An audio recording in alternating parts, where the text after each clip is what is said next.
Chapter 102. Now, there was only one step left to achieve the body of 10,000 poisons. At the same time, it was also the most important step. Whether or not he could successfully achieve the body of 10,000 poisons all depended on this last step. Now, the most important special factor in the silver-striped golden snake's blood had been completely absorbed by Jianshan. It had gathered around the snake gallbladder in his abdomen, forming a strange substance. This strange substance was the anti-poison substance. The reason why the silver-striped golden snake's blood could cure all poisons was completely because of the pattern's strange anti-poison substance. Now, Jianshan only needed to completely absorb the anti-poison substance from the silver-striped golden snake's blood into his own blood, according to the contents of the book.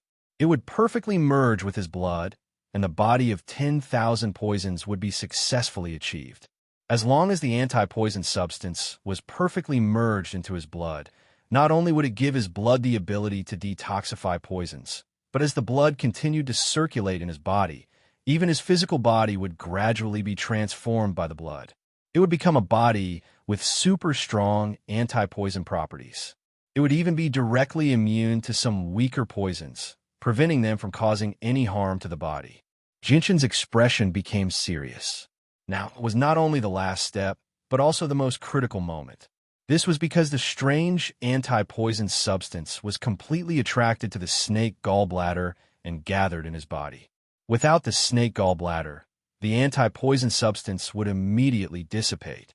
Now, Jianshan had to merge the anti-poison substance around the snake gallbladder into his blood before it was digested. Jianshan concentrated and used his mind to control the flow of the strange substance around the snake gallbladder. However, just as the strange substance left the snake gallbladder, there seemed to be a suction force from the snake gallbladder, firmly sucking in the strange substance that Jianshan had separated with his mind. Seeing this, Jianshan gritted his teeth and immediately increased the control of his mind. Although Jianshan's current strength was very weak, his strength was unquestionable. After he increased the control of his mind, the strange substance was finally successfully separated. Then, under Jianshan's control, it merged into his blood. However, as soon as it fused with the blood, it immediately separated from the blood. This strange factor and the blood were like two opposite magnets. The two were so incompatible with each other that they couldn't fuse at all. Jianshan did not show the slightest sign of discouragement. He once again increased the control of his mind and forcibly merged the strange substance into his blood. Then, his powerful mind stood guard at the side. If the strange substance showed signs of leaving his blood, his mind would immediately surge forward and forcibly merge the strange substance into his blood again. As the blood continued to flow through the blood vessels in his body, the strange substance that Jianshan had forcibly merged into his blood was finally slowly assimilated into his blood. The part of his blood that had assimilated the strange substance actually had a bit of a light green color. However, this light green color was soon melted by the surging blood around him. After assimilating this small part of the strange energy, Jianshan could clearly feel that the blood in his body seemed to have undergone a slight change. He felt that there seemed to be something extra in it. After assimilating this small part of the strange energy, Jianshan did not know how much time had passed. However, a part of the snake bile in his body had been reduced. Jianshan knew that the bile could not exist in his body for a long time. Therefore, without a moment of hesitation, he immediately separated another part of the strange energy from the snake bile and merged it into his blood in the same way as before. This process repeated for an unknown number of times. Jianshan did not know how much time had passed. When he successfully merged the last bit of the strange energy into his blood, the snake bile in his body had almost dissipated. Feeling the obvious changes in his blood, Jianshan let out a long sigh of relief. A feeling of excitement spontaneously rose from the bottom of his heart, causing a trace of happiness and excitement to appear on Jianshan's face. Invulnerable poison body. I never thought that I would actually be able to cultivate the invulnerable poison body. Jianshan screamed from the bottom of his heart. With the 20 years of memories of the Jianghu from his previous life, he knew that the Tianyuan continent was much more dangerous than the Jianghu from his previous life. An invulnerable poison body would bring him great benefits. At the very least, if someone were to set him up in the future, he would not have to worry about food and drink. However, Jinshin was even more clear in his heart that although he had cultivated the invulnerable poison body, it was still in the initial stages. He had not yet reached the perfect invulnerable poison body. His blood had just merged with the poison resistance factor that he had refined from the silver-striped golden snake's blood. However, this fusion was still in the initial stages. He still needed a few days of buffer before he could achieve a perfect fusion. After the blood and the poison resistance factor had perfectly fused, the blood would constantly circulate in his body, gradually transforming his skin, flesh, tendons, bones, and internal organs. No matter if it was his skin, flesh, tendons, bones, organs, or internal organs, as well as the large and small meridians in his body, they would all possess the ability to resist poison. This was the true invulnerable poison body. Jianshan slowly opened his eyes. What entered his eyes was a sea of light. At the end of the horizon in the east, a fiery red sun had just peeked out. Looking at the color of the sky, it was actually early in the morning. The sun had just risen. Jianshan flipped over and jumped out of the wooden barrel filled with blood. He then took out a towel from his space belt and wiped the blood off his body. He then put on the clothes that had been placed beside the wooden barrel. After soaking in the water for a period of time, the blood in the barrel had already decreased by a quarter. The originally overpowering smell of blood had also completely disappeared. Not only that, even the original bright red color of the blood had become a little dull. Looking at the blood in the barrel, Jianshin immediately kicked the barrel fiercely, causing it to topple to the ground.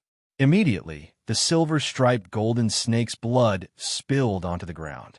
Although the silver-striped golden snake's blood was incomparably precious, all of the essence in the blood had been absorbed by Jianshin.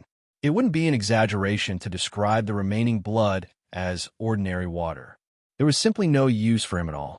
After returning to Wake City, Jianshan directly went to a restaurant. After ordering a few dishes, he began to eat. After not eating for an entire day and night, Jianshan's stomach was starting to feel a little hungry. Right now was the peak period for eating, so the restaurant was very lively. There was an endless stream of people going in and out. Very quickly, the tables were filled. The restaurant's waiter was running around busily, continuously serving plate after plate of fragrant and delicious dishes. Chapter 103. Little brother, the seats here are all taken. I wonder if I can sit with you. At this moment, a deep voice came from beside Jianshan. Hearing this, Jianshan raised his head slightly and saw a middle-aged man standing across the table with a smile on his face. His eyes were full of kindness. The middle-aged man was about 40 years old and wore a green robe. However, Jianshan's sharp eyes could see that the robe was made of coarse cloth and belonged to a very cheap type. The middle-aged man had short black hair that was about an inch long. His appearance was ordinary and belonged to the very ordinary type. However, the kindness in his eyes was not something that could be faked casually. Jianshan smiled and nodded, saying, "Since the tables in the restaurant are all taken, and I don't need such a big seat, I should share it with everyone. Please take a seat. If that's the case, then thank you very much, little brother." The middle-aged man laughed heartily and cupped his hands at Jianshan. Then, he did not stand on ceremony and directly pulled out a chair and sat down. "Young man, give me a caddy of white wine and a caddy of high-quality horse meat." As soon as he sat down, the middle-aged man opened his mouth and called out, "Okay, please wait a moment." The restaurant waiter answered from afar. Jianshan's gaze stayed on the middle-aged man's face for a while. Then, he ignored him and ate his own food. The middle-aged man looked at Jianshan again and laughed.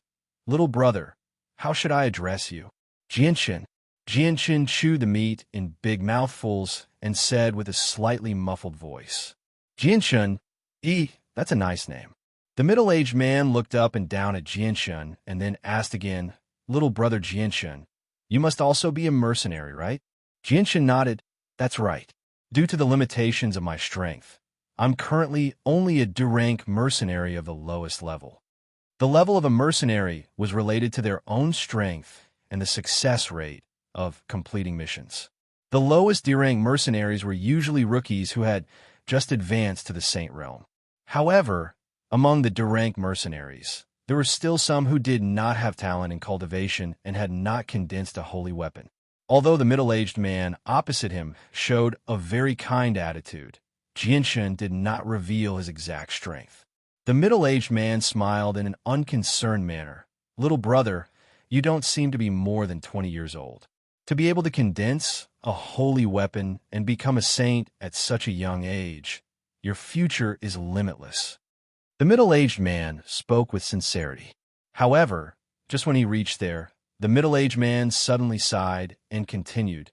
"Back then, I only managed to condense a holy weapon when I was 25 years old and broke through to the saint realm. Little brother, you've actually reached the saint realm at the age of 20. I think that in the near future, another talented Earth Saint Master will appear on the Tianyuan continent." When he mentioned the words Earth Saint Master, the middle-aged man's face was filled with yearning. Jianshan could not help but look at the middle-aged man again. He had developed a rather good impression of the middle-aged man, but that was it. Condensing a holy weapon at the age of 25 was indeed mediocre on the Tianyuan continent. People like that would basically end up at the level of Great Saint Master. If they did not come across any fortuitous encounters, they would probably never be able to break through to Earth Saint Master. After all, there was an extremely difficult gap between Great Saint Master and Earth Saint Master. This gap was hundreds, thousands, or even tens of thousands of times more difficult than condensing a holy weapon to become a saint. This was because breaking through from Great Saint Master to Earth Saint Master could lead to eternal damnation if one did not pay attention. In the best-case scenario, one would be heavily injured and lose all their cultivation, becoming a cripple for the rest of their lives. In the worst-case scenario, one would directly die. The gap between Great Saint Master and Earth Saint Master was one of life and death. On the Tianyuan continent, there were many people with mediocre talent who would stop at Great Saint Master for the rest of their lives. It was impossible for them to break through to Earth Saint Master, and there were many people who died at this step. There was only a 1% chance of breaking through to Earth Saint Master from Great Saint Master. Jianshan understood this extremely well. This was because he had read about it both in the library of the academy and in the library of the Chanyang prefecture. "Brother, you probably haven't joined the mercenary group yet, right?" The middle-aged man smiled at Jianshan. Jianshan's heart skipped a beat when he heard that. He had already guessed what the middle-aged man was going to do next, but he still nodded. "That's right, little brother. Why don't you join our Flame Mercenaries?" Although our Flame Mercenaries is a small, mediocre mercenary group, the people inside are extremely kind. A sliver of anticipation appeared in the middle-aged man's eyes. Previously, he had never thought of joining any mercenary group. In his opinion, no matter which mercenary group he joined, it would only be a burden to him. Not only would it limit his ability to display his abilities, it would also be a great hindrance to his growth. After all, if he wanted to increase his strength quickly, the only way was to absorb the energy within the monster cores. And the amount of monster cores required was an extremely large number. If he entered the magical Beast Mountain range alone to hunt magical beasts, then all the harvests would naturally belong to him. That way, he could barely keep up with the rate at which he consumed the monster cores. But if he were to join a mercenary group, although it would be easier for him to hunt magical beasts, the distribution of monster cores would become a problem. It could be said that if Jianshan were to join a mercenary group, unless he were to act alone, the distribution of monster cores would not be as good as if he were to hunt magical beasts alone. Seeing Jianshan fall into thought, the middle-aged man did not give up at all. He continued, "Brother Jianshan, our Flame Mercenary Group is only a small mercenary group, so we don't have any restrictions on our members. We're not like those large mercenary groups where the various rules and regulations are enough to give people a headache. If you join our mercenary group, it'll be easier and easier for everyone to earn money. After all, you should know that hunting magical beasts is an extremely profitable business, and monster cores can be sold for quite a good price. At the same time, Cultivating Saint Force is also essential. Even the corpses of magical beasts are purchased at high prices by the various restaurants. As the saying goes, there's strength in numbers. Once we have more people, even if it's a high-rank magical beast, we can still kill it. Just think about it. Once we successfully kill a high-rank magical beast, I'm sure you know how much profit there is. Reaching there, the middle-aged man paused and stared at Jianshun before continuing. If you're alone, you might be able to deal with a few low-class magical beasts, but they won't be able to be sold for much money. In the end, you'll have to expend a lot of effort to kill them. Perhaps the money you'll get from selling them won't even be enough to pay for your treatment. Moreover, we can't rule out the possibility of powerful magical beasts or groups of magical beasts attacking you. Do you think you can deal with the pursuit of several or even several dozen magical beasts? That's impossible. In the end, you'll just lose your life for nothing. Chapter 104. Seeing that Jianshun remained silent, the middle-aged man once again tried to entice him. Little brother Jianshun, you can rest assured regarding the distribution of benefits. Although our Flame Mercenary Group is only a small mercenary group that has only been established a few years ago, the brothers in the group are all true men. We value the friendship between brothers more than money. Once we gain something, we won't mistreat you no matter if you contributed or not. The middle-aged man did not continue speaking at this point. He had already said everything he needed to say. The rest was up to Jianshun. Jianshun furrowed his brow in thought for a long while. Many factors flashed through his mind at lightning speed. In the end, he gritted his teeth and a resolute light flashed through his eyes. He said, "All right, I can join your mercenary group, but I have to make things clear first. I won't be bound by any restrictions in a mercenary group. I have the right to not listen to anyone. If I want to leave the mercenary group in the future, you can't stop me for any reason." The middle-aged man looked at Jianshun and asked doubtfully, "Little brother Jianshun, don't you want to find out about the strength of our Flame Mercenary Group and whether we have any enemies? You have to know that if our Flame Mercenary Group has a powerful enemy, it will definitely bring you a lot of trouble if you join us. You might even be in danger of losing your life." Jianshun chuckled and said without a care, "If I'm so cowardly when doing things, how am I supposed to make a name for myself in the world? Since I've decided to join your mercenary group, these factors aren't within the scope of consideration at all." The middle-aged man laughed heartily. Good, good. Little brother Jianshun, I couldn't tell that you're a good man at such a young age. There are no problems with the conditions you just mentioned.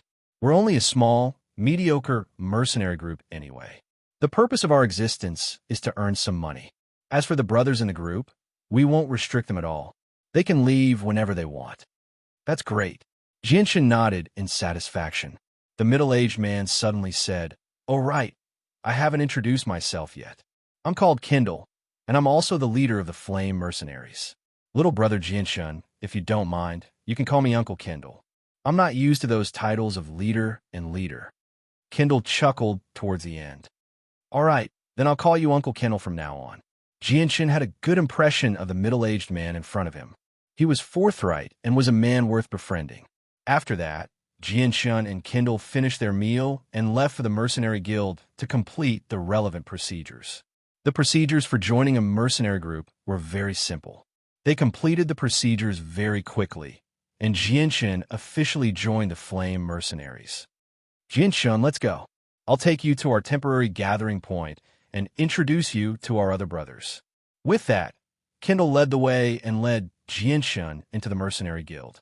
Along the way, Kindle constantly introduced Jianshun to some matters of the Flame Mercenaries, allowing Jianshun to gradually gain a better understanding of the Flame Mercenaries. The Flame Mercenaries was a small mercenary group that had been established for less than 5 years. Since the mercenaries had been established, the members of the Flame Mercenaries had basically always hunted magical beasts in the magical beast forest to earn money. They rarely took on mercenary missions. As a result, the Flame Mercenaries were still at the DJ rank when they first registered. They hadn't improved at all. Including Kindle, there were a total of 8 members in the Flame Mercenaries. With the addition of Jianshun today, the number of members had increased from 8 to 9. According to Captain Kindle's introduction, among the 9 members, Other than him who had the strength of a beginner saint master, 5 of the others had the strength of a great saint, while the remaining 3 were still of the saint realm. At this point, Kindle suddenly slapped his forehead and turned to look at Jianxun. He smiled and said, "Right, little brother Jianxun, I still don't know what kind of strength you possess now." Even though Kindle had already guessed that Jianxun would only possess the strength of a saint at such a young age, this was only his own guess. He didn't dare to rashly jump to conclusions before he received a definite answer from Jianxun. Jianxun chuckled and didn't say anything. He directly took out the mercenary badge that represented his identity from his spatial belt. This was the badge that Jianxun had obtained when he first registered. It was a D-rank mercenary badge. Kindle's expression didn't change in the slightest when he saw the badge's grade. He smiled and said, "Now that our flame mercenaries have another saint, we're even stronger than before. I'm sure it'll be easier for us to hunt magical beasts." Jianxun followed Kindle for the time it took for a stick of incense to burn before finally arriving in front of a commoner's house made of crushed stones. This commoner's house didn't look very big from the outside. The eaves were already covered in spider webs, and the walls had traces of wind and frost left behind by the passage of time. It was clear that this commoner's house had existed in Wake City for many years, and no one had taken care of it.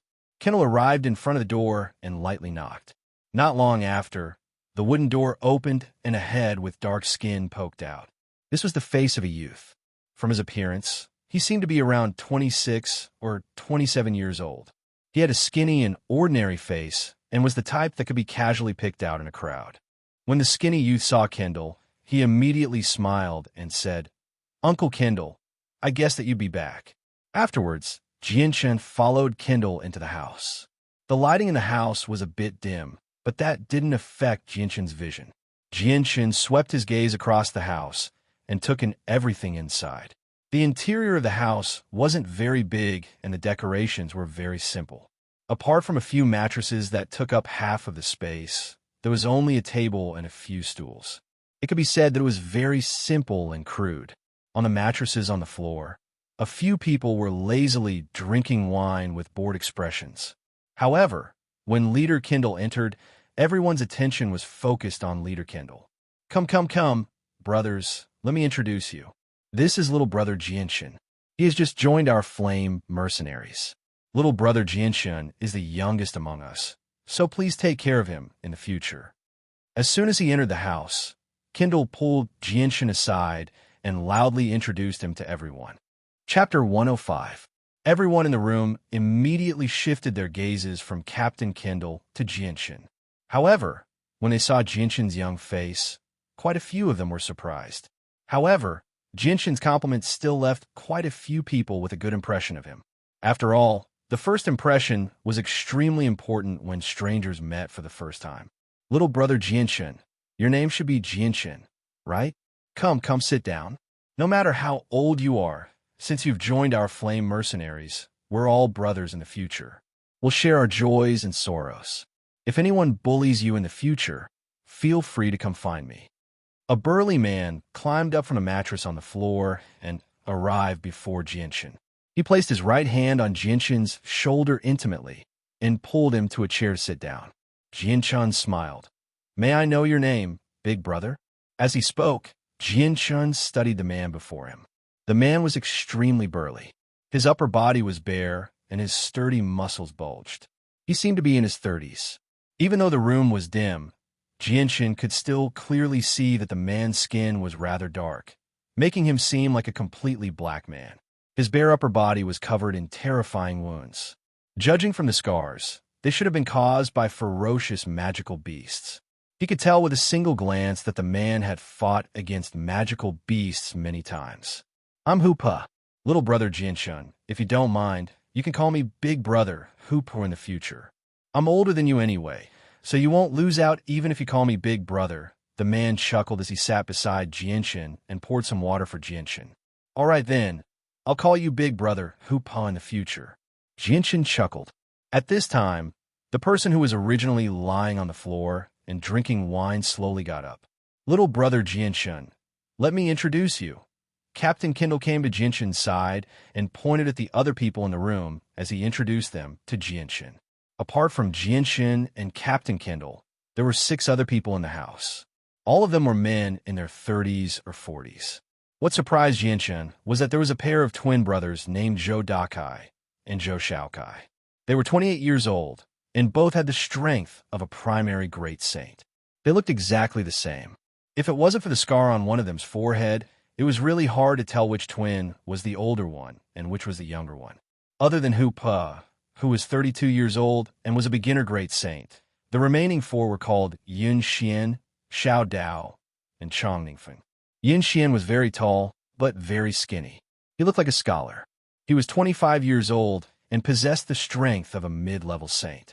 Xiao Dao was short, and his skinny frame was like a skeleton. He looked much thinner than Yun Xian. Xiao Dao was the youngest person in the Flame Mercenaries aside from Jinshin. He was only 22 years old and possessed the strength of a mid-level saint. Chong Ningfeng was a young man who looked very calm. He was 2 years younger than Hu Pa, just 30 years old. However, he was a bit stronger than Hu Pa as he was a mid-level great saint. Jinshin, our Flame Mercenaries only have these few people. The other 2 went to the market to buy things. I'm sure they'll be back soon, said Captain Kindle. Our Flame Mercenaries have an operation tomorrow. All the brothers in the group have to go. Little brother Jinshin, I wonder if you'll be participating in tomorrow's operation? Our group doesn't have that many broken rules. If you don't want to participate, no one will force you. It's completely voluntary. Operation? What kind of operation? Jinshin blinked and asked in confusion. Captain Kindle rolled his eyes at Jinshin before grabbing the jug of alcohol on the table and taking a large gulp. Only then did he say, "What else can we do? Of course we're going to mountain range of magical beasts to hunt magical beasts. After all, I established the Flame Mercenaries to gather a few more people to hunt magical beasts. With our current strength, we can only make some money from hunting magical beasts and selling magic cores. Of course I'm going. Since we're going to hunt magical beasts, what reason do I have to not go?" Jinshin chuckled and immediately agreed. Little brother Jinshin, don't worry. Although you're not very strong, as long as our group has any gains, you'll get a share. If your contributions are great, we'll even distribute more benefits according to your contributions. The one who spoke was Hoop. Jinshin, the environment in a mountain range of magical beasts is extremely vile. Moreover, this operation will be extremely dangerous. If we come across a Class 3 magical beast that even the captain and big brothers can't defeat, it's very likely that we'll lose our lives. So, Jinshin, you should reconsider. The person who spoke this time was actually Xiao Dao, who was not much older than Jinshin. Xiao Dao stared at Jinshin with shining eyes. His face was filled with sincerity, and his voice was slightly solemn. He was sincerely reminding Jinshin. Hearing Xiao Dao's words, the faces of the other people in the room became rather solemn. In particular, Class 3 magical beasts placed quite a bit of pressure on them. Although Captain Kindle was a beginner Saint Master, he could only protect himself if he came across a Class 3 magical beast. After all, magical beasts of the same level were often much stronger than humans of the same level. On the Tianyuan continent, it was basically impossible for a person to kill a magical beast of the same level or stronger without an extremely high-level cultivation technique or powerful battle skill. Moreover, Saint Force had to be of an attribute. Otherwise, the only option left was to flee. On the other hand, although Captain Kindle was a beginner Saint Master, his Saint Force did not have an attribute. His attacks were much weaker than Saint Force with an attribute. Although he could put up a fight against a regular Class 3 magical beast, he could only protect himself. If he came across a powerful Class 3 magical beast that excelled in speed, even Captain Kindle would find it very difficult to escape. In the end, he would only end up as food for the magical beast. However, no one in the room noticed the faint disdain in Jinshin's eyes when he heard about Class 3 magical beasts. Back when he was only a beginner great saint, he had already begun hunting Class 3 magical beasts. It could be said that regular Class 3 magical beasts were no threat to Jinshin at all, unless he encountered something strange like the golden-striped silver snake. But now, Jinshin's strength had reached the level of a mid-great saint. He was much more powerful than a beginner great saint. In other words, Jinshin was completely capable of taking on several class 3 magical beasts by himself. Chapter 106. P.S. There was no electricity at home for an entire day yesterday, so I was unable to write or update. This chapter basically makes up for yesterday's. There's one more chapter for today, but it's rather late. Afterwards, Jinshin began to chat with the members of the Flame Mercenaries. They all talked about some of the interesting things they had seen and heard on the Tianyuan continent in the past few years. Jinshin's relationship with the members of the Flame Mercenaries had become much closer unknowingly. However, it was worth mentioning that the members of the Flame Mercenaries, including Captain Kindle, were all straightforward and loyal people. Although Jinshin had only revealed the insignia of a D-class mercenary group to them, they did not look down on Jinshin because of that. On the Tianyuan continent, where strength was respected, people like that were rare. As a result, Jinshin's impression of the Flame Mercenaries immediately improved. Unknowingly, it was already noon. At this moment, there was a knock on the door. It must be Kabutis and the others. A sliver of joy appeared in Xiao Dao's eyes when he heard the knock. He immediately went to open the door. Jinshin looked outside as well. He knew that the other 2 members of the Flame Mercenaries had probably returned. The door opened, and 2 clothed people walked in. One of them seemed to be a young man in his 30s. He had a medium build, around the same height as Jinshin. His bright eyes flickered with interest. The other person was a middle-aged man. From his appearance, he seemed to be around the same age as Captain Kindle. A gleam of light would flash through his indifferent eyes from time to time. Kabutis, dear, you've finally returned. Captain Kindle smiled. Come, let me introduce you. This is Jinshin, a new member of our Flame Mercenaries. We'll all be brothers in the future, so we have to take care of each other. Afterward, Kindle looked at Jinshin and said, Brother Jinshin, that young man is called Kabutis. He's not very powerful, but he's the smartest person in our mercenaries. Almost all of the decisions we make are made by Kabutis. The other person who's around my age is Deer. He's also the most powerful person in our mercenaries. He's a high-level Great Saint. I believe he'll be able to break through to Great Saint in 2 or 3 years and become a Saint Master. Afterward, Jinshin, Kabutis, and Deer exchanged some pleasantries with one another. They basically got to know one another. Jinshin, I see that you're around 20 years old. I wonder what kind of strength you possess now. Kabutis stared at Jinshin with bright eyes, his tone filled with curiosity. Jinshin smiled and didn't give a direct answer. Instead, he took out a mercenary badge from his spatial belt and said with a smile, I became a D-rank mercenary not long ago. Oh, Kabutis nodded slightly. He took a deep look at Jinshin, a trace of undetectable contemplation in his eyes. He then took off his spatial belt and handed it to Captain Kindle. Uncle Kindle, I've already prepared everything we need. We're just waiting for tomorrow to set off. Captain Kindle took the spatial belt from Kabutis and said, Good. Now that all the supplies have been prepared, let's set off tomorrow morning. This time, we'll have to slaughter a few more magical beasts. Brother Jinshin, do you have any objections? No, I'll just follow Uncle Kindle's arrangements. Jinshin said with a smile. All right, then let's all have a good rest today and recover our energy. We'll prepare for a big fight tomorrow. After leaving the small house, Jinshin strolled around Wacker by himself. Jinshin didn't care about tomorrow's battle at all. With the Flame Mercenary Group's strength, if they wanted to easily kill magical beasts without suffering any casualties, they could only choose rank 2 magical beasts. As for rank 3 magical beasts, although the Flame Mercenary Group had 1 Saint Master and 4 Great Saint Masters, it was still a bit of a stretch for them to deal with rank 3 magical beasts. Moreover, regardless of whether the Flame Mercenary Group was hunting rank 2 or 3 magical beasts, they wouldn't be able to pose a threat to Jinshin unless they encountered a rank 4 magical beast. Moreover, even if they did encounter a rank 4 magical beast, although Jinshin wouldn't be able to defeat it, he still had a bit of confidence in escaping. Therefore, Jinshin didn't feel the slightest bit of pressure for tomorrow's trip to the magical Beast Mountain range. After discussing with the other members of the Flame Mercenary group about tomorrow's gathering time, Jinshin used the excuse of replenishing his supplies as an excuse to leave the Dark House and stroll around Wacker City by himself.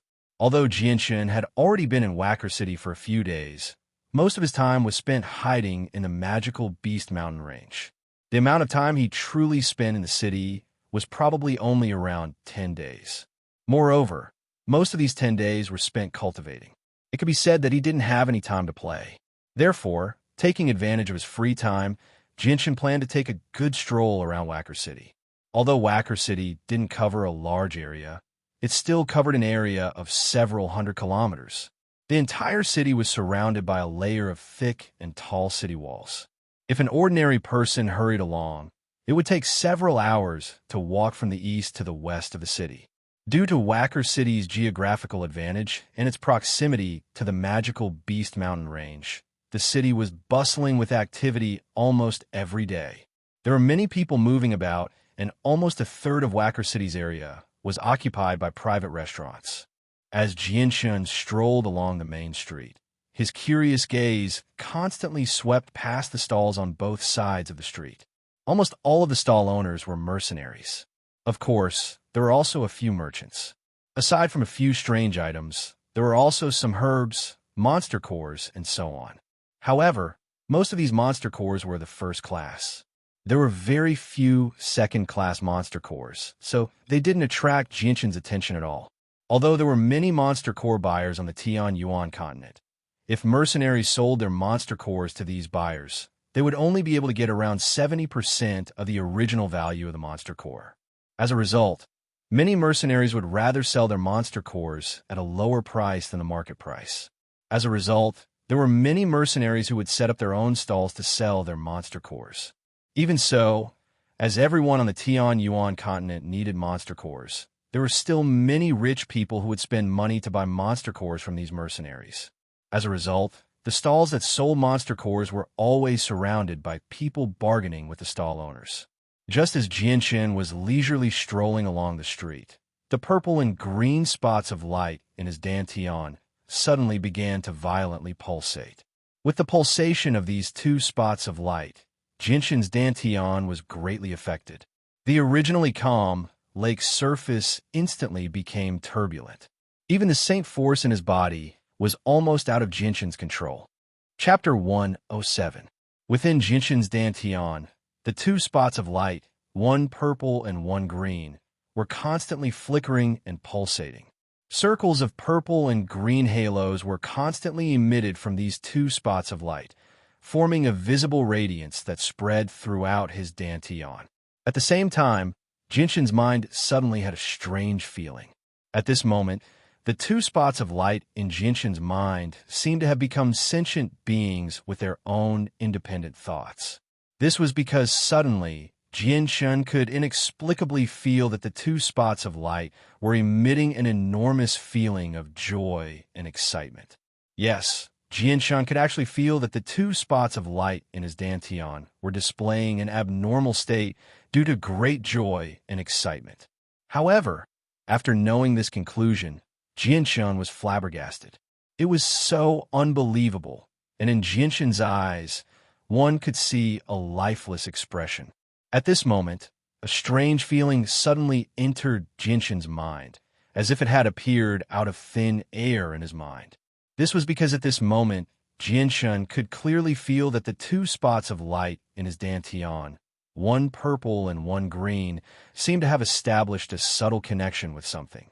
This kind of connection was somewhat similar to a spiritual connection, but also seemed to have locked onto something. This kind of feeling, Jinshin could actually clearly feel it.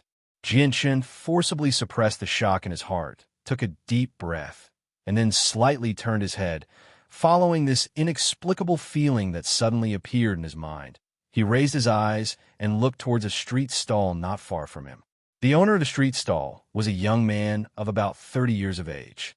In front of the young man, there were a few rank 1 magic nuclei and a few strange things on the street stall. Jinshin's gaze was fixed on a fist-sized white stone placed in the corner of the street stall. The white stone was in an irregular shape, completely white, and looked completely unremarkable. It was simply no different from an ordinary stone. Because of the inexplicable feeling that suddenly appeared in his mind, Jianshan was very clear in his heart that this seemingly unremarkable white stone had caused the 2 spots of light in his dantian to move. This was because within the 2 spots of light, there was an extremely weak spiritual connection tightly locked onto the white stone, just like a child tightly hugging his favorite treasure. Moreover, the excitement and joy that came from the heart could even be clearly felt by Jianshan. Jianshan's expression did not change as he slowly walked to the street stall, squatting down, and reached out to grab the fist-sized white stone. Just as he was about to use his strength to pick it up, his expression became slightly serious, and his eyes revealed a trace of surprise. This strange white stone that was only the size of a fist was surprisingly heavy. When he picked it up, the strange white stone actually did not budge at all. What a heavy stone! Jianshan couldn't help but exclaim. Then his right hand clasped the white stone tightly. With a sudden force, he finally lifted the stone slowly. "Little brother, are you interested in this strange stone?" At this time, the stall owner said to Jianshan with a smile. Jianshan slowly took this strange white stone in front of his eyes and looked at it carefully. Although this white stone was only the size of a fist, its weight was a terrifying 100 pounds. If Jianshan's strength had not reached the intermediate level of Great Saint, even if he wanted to pick it up with one hand, it would be very difficult for him to do so. And just when Jianshan picked up this strange white stone, he could clearly feel that the excitement and joy from the purple and green light spots in his dantian were getting stronger and stronger. For this, Jianshan also felt very puzzled and incredible because only intelligent creatures with life could transmit such emotions. At this moment, such emotions appeared in the purple and green light spots in his dantian. Could it be that these 2 light spots also have their own consciousness? Or they already have the ability to think independently? When Jianshan came to this conclusion, he couldn't help but tremble. Fine sweat beads appeared on his forehead, and he felt that he could not control his future. But then he let out a helpless sigh in his heart because Jianshan really couldn't do anything about the purple and green light spots in his dantian. There was no way to get rid of them. These 2 light spots were not in Jianshan's control at all. Even if he wanted to get rid of them, he didn't have the ability to do so. AI, if it's a blessing, it's not a curse. If it's a curse, it can't be avoided. Forget it. I don't care about them. Anyway, I've already died once. What else can I not let go of? At most, I'll just die again. Jianshan thought secretly in his heart. Then he stopped thinking about the purple and green light spots. Instead, he looked at the white stone in front of him seriously. The white stone was made of an extremely unique material. Even with Jianshan's eyesight, he was unable to tell whether it was made of stone or iron. Apart from being extremely heavy, the white stone was extremely tough as well. Afterward, Jianshan mobilized his Saint Force and slowly infused it into the white stone through his arm. However, as soon as his Saint Force came in contact with the surface of the white stone, it seemed to have encountered a sturdy fortress, unable to advance any further. The density of the white stone was extremely great. Even Jianshan's Saint Force was unable to penetrate it. Jianshan finally moved his gaze away from the white stone and looked at the stall owner. "May I ask what kind of stone this is and what its uses are?" Hearing this, the stall owner chuckled and said a little embarrassedly, "Little brother, to be honest, I don't know what this strange stone is and I don't know what its uses are either. However, it is extremely heavy. Just from this point alone, I can conclude that this stone is definitely not ordinary." "Then where did you obtain this stone?" Jianshan continued to ask as he stared at the stall owner with shining eyes. Hearing this, the stall owner frowned slightly.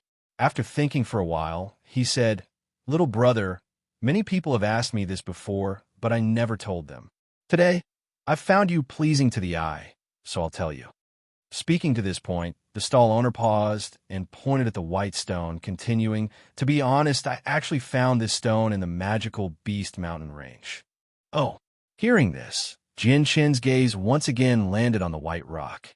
He wasn't surprised that the stall owner had picked up this white rock in a mountain range of magical beasts.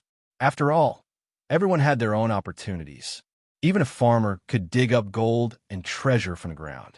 Seeing that Jianshan seemed to be very interested in the white stone, the stall owner said again, "Little brother, this white stone has been with me for many years now. If it weren't for the fact that I urgently need money right now, I wouldn't be selling it. I can see that you're very interested in this stone, so why don't you buy it?" Chapter 108. This. The stall owner looked at Jianshan's face and hesitated slightly. Although the stall owner knew that the strange stone was definitely something special, he really did not know what it was used for.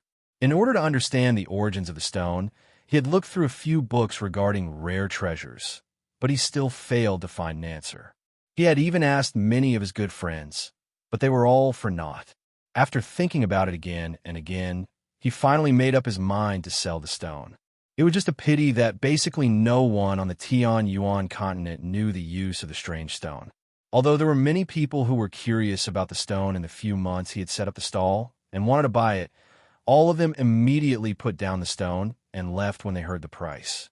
This was because the stall owner knew that the stone was definitely something special. Even though he did not know what it was used for, he still wanted to sell it for a good price.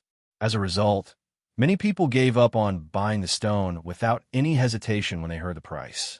The stall owner was undecided when Jianshan asked about the price of the stone. He really did need a large sum of money right now. It could be said that the stone was the only thing on him that could earn him a certain amount of money. If the price was too high, he was worried that Jianshan would immediately put down the stone and leave like everyone else. If the price was too low, the stall owner would be unwilling to give up. As a result, the stall owner was conflicted when Jianshan asked about the price. He had no idea what price to change. After hesitating for quite a while, the stall owner finally said, "Brother, if you've really taken an interest in this strange stone, just name a price." Jianshan stared at the stall owner with interest. He gently smiled. "You should be the one selling the item. Logically speaking, you should be the one to name the price. Why do I have to name the price?" The stall owner became slightly embarrassed when he heard that. He bitterly smiled. "Brother, it's not that I don't want to name the price, but I'm afraid that I'll scare you once I name the price. There have been many people who were interested in this stone in the past, but as soon as they heard the price, they didn't even discuss it. They just put down the stone and left." "Oh, then how much do you think this stone is worth?" Jianshan became interested and asked. In his heart, he had already made up his mind to buy the stone. Although he didn't know what the white stone was for, it was definitely something extraordinary since it could cause the two specks of light in his dantian to react strangely. Perhaps the stone could even resolve the two specks of light in his dantian. Therefore, Jianshan was determined to get the stone. The stall owner looked at Jianshan's expression, then clenched his teeth and said, "Brother, if you're really interested in this stone, I'll sell it to you at a cheaper price. What do you think about this price?" As he spoke, the stall owner stretched out his hand and waved it in front of him. Seeing the stall owner's actions, Jianshan's eyes revealed a trace of ridicule. He then said in an uncertain tone, "Could it be 50 gold coins?" Hearing this, the stall owner's face turned red. The price that Jianshan named was worlds apart from the price that he had in mind. The stall owner sighed helplessly and said, "Brother, I won't beat around the bush with you. Let's be frank. I'm selling this stone for 500 purple coins. Do you want it?" As he spoke, the stall owner stared at Jianshan. "What? 500 purple coins? Are you kidding me?" Jianshan exclaimed in a low voice. He stared at the stall owner in disbelief, especially the three words purple coins. Jianshan especially emphasized it. 500 purple coins was equivalent to 50,000 gold coins. The stall owner's face turned slightly red. From Jianshan's expression, the stall owner understood that he couldn't sell the stone for 500 purple coins. This, brother, I think you should name a price. If the price is acceptable to me, I can sell it to you." The stall owner said bitterly. Jianshan sucked in a deep breath when he heard that. Afterwards, he studied the strange, white rock in his hand again. He became hesitant.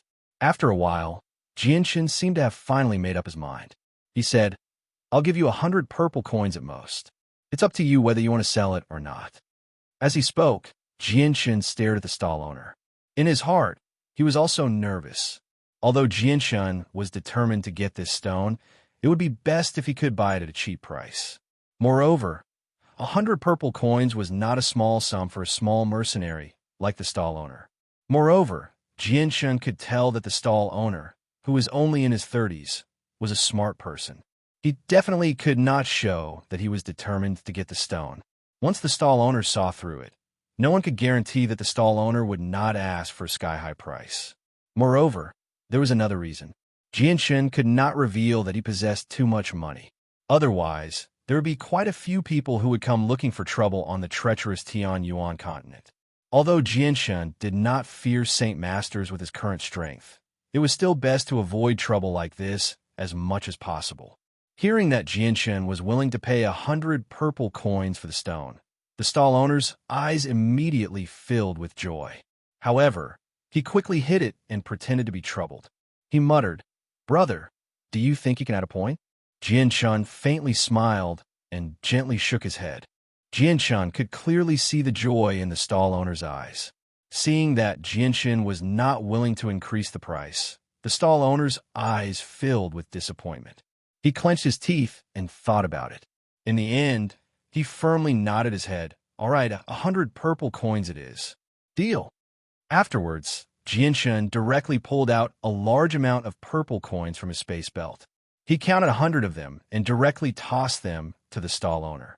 At the same time, he placed the strange white stone into his own space belt and immediately left.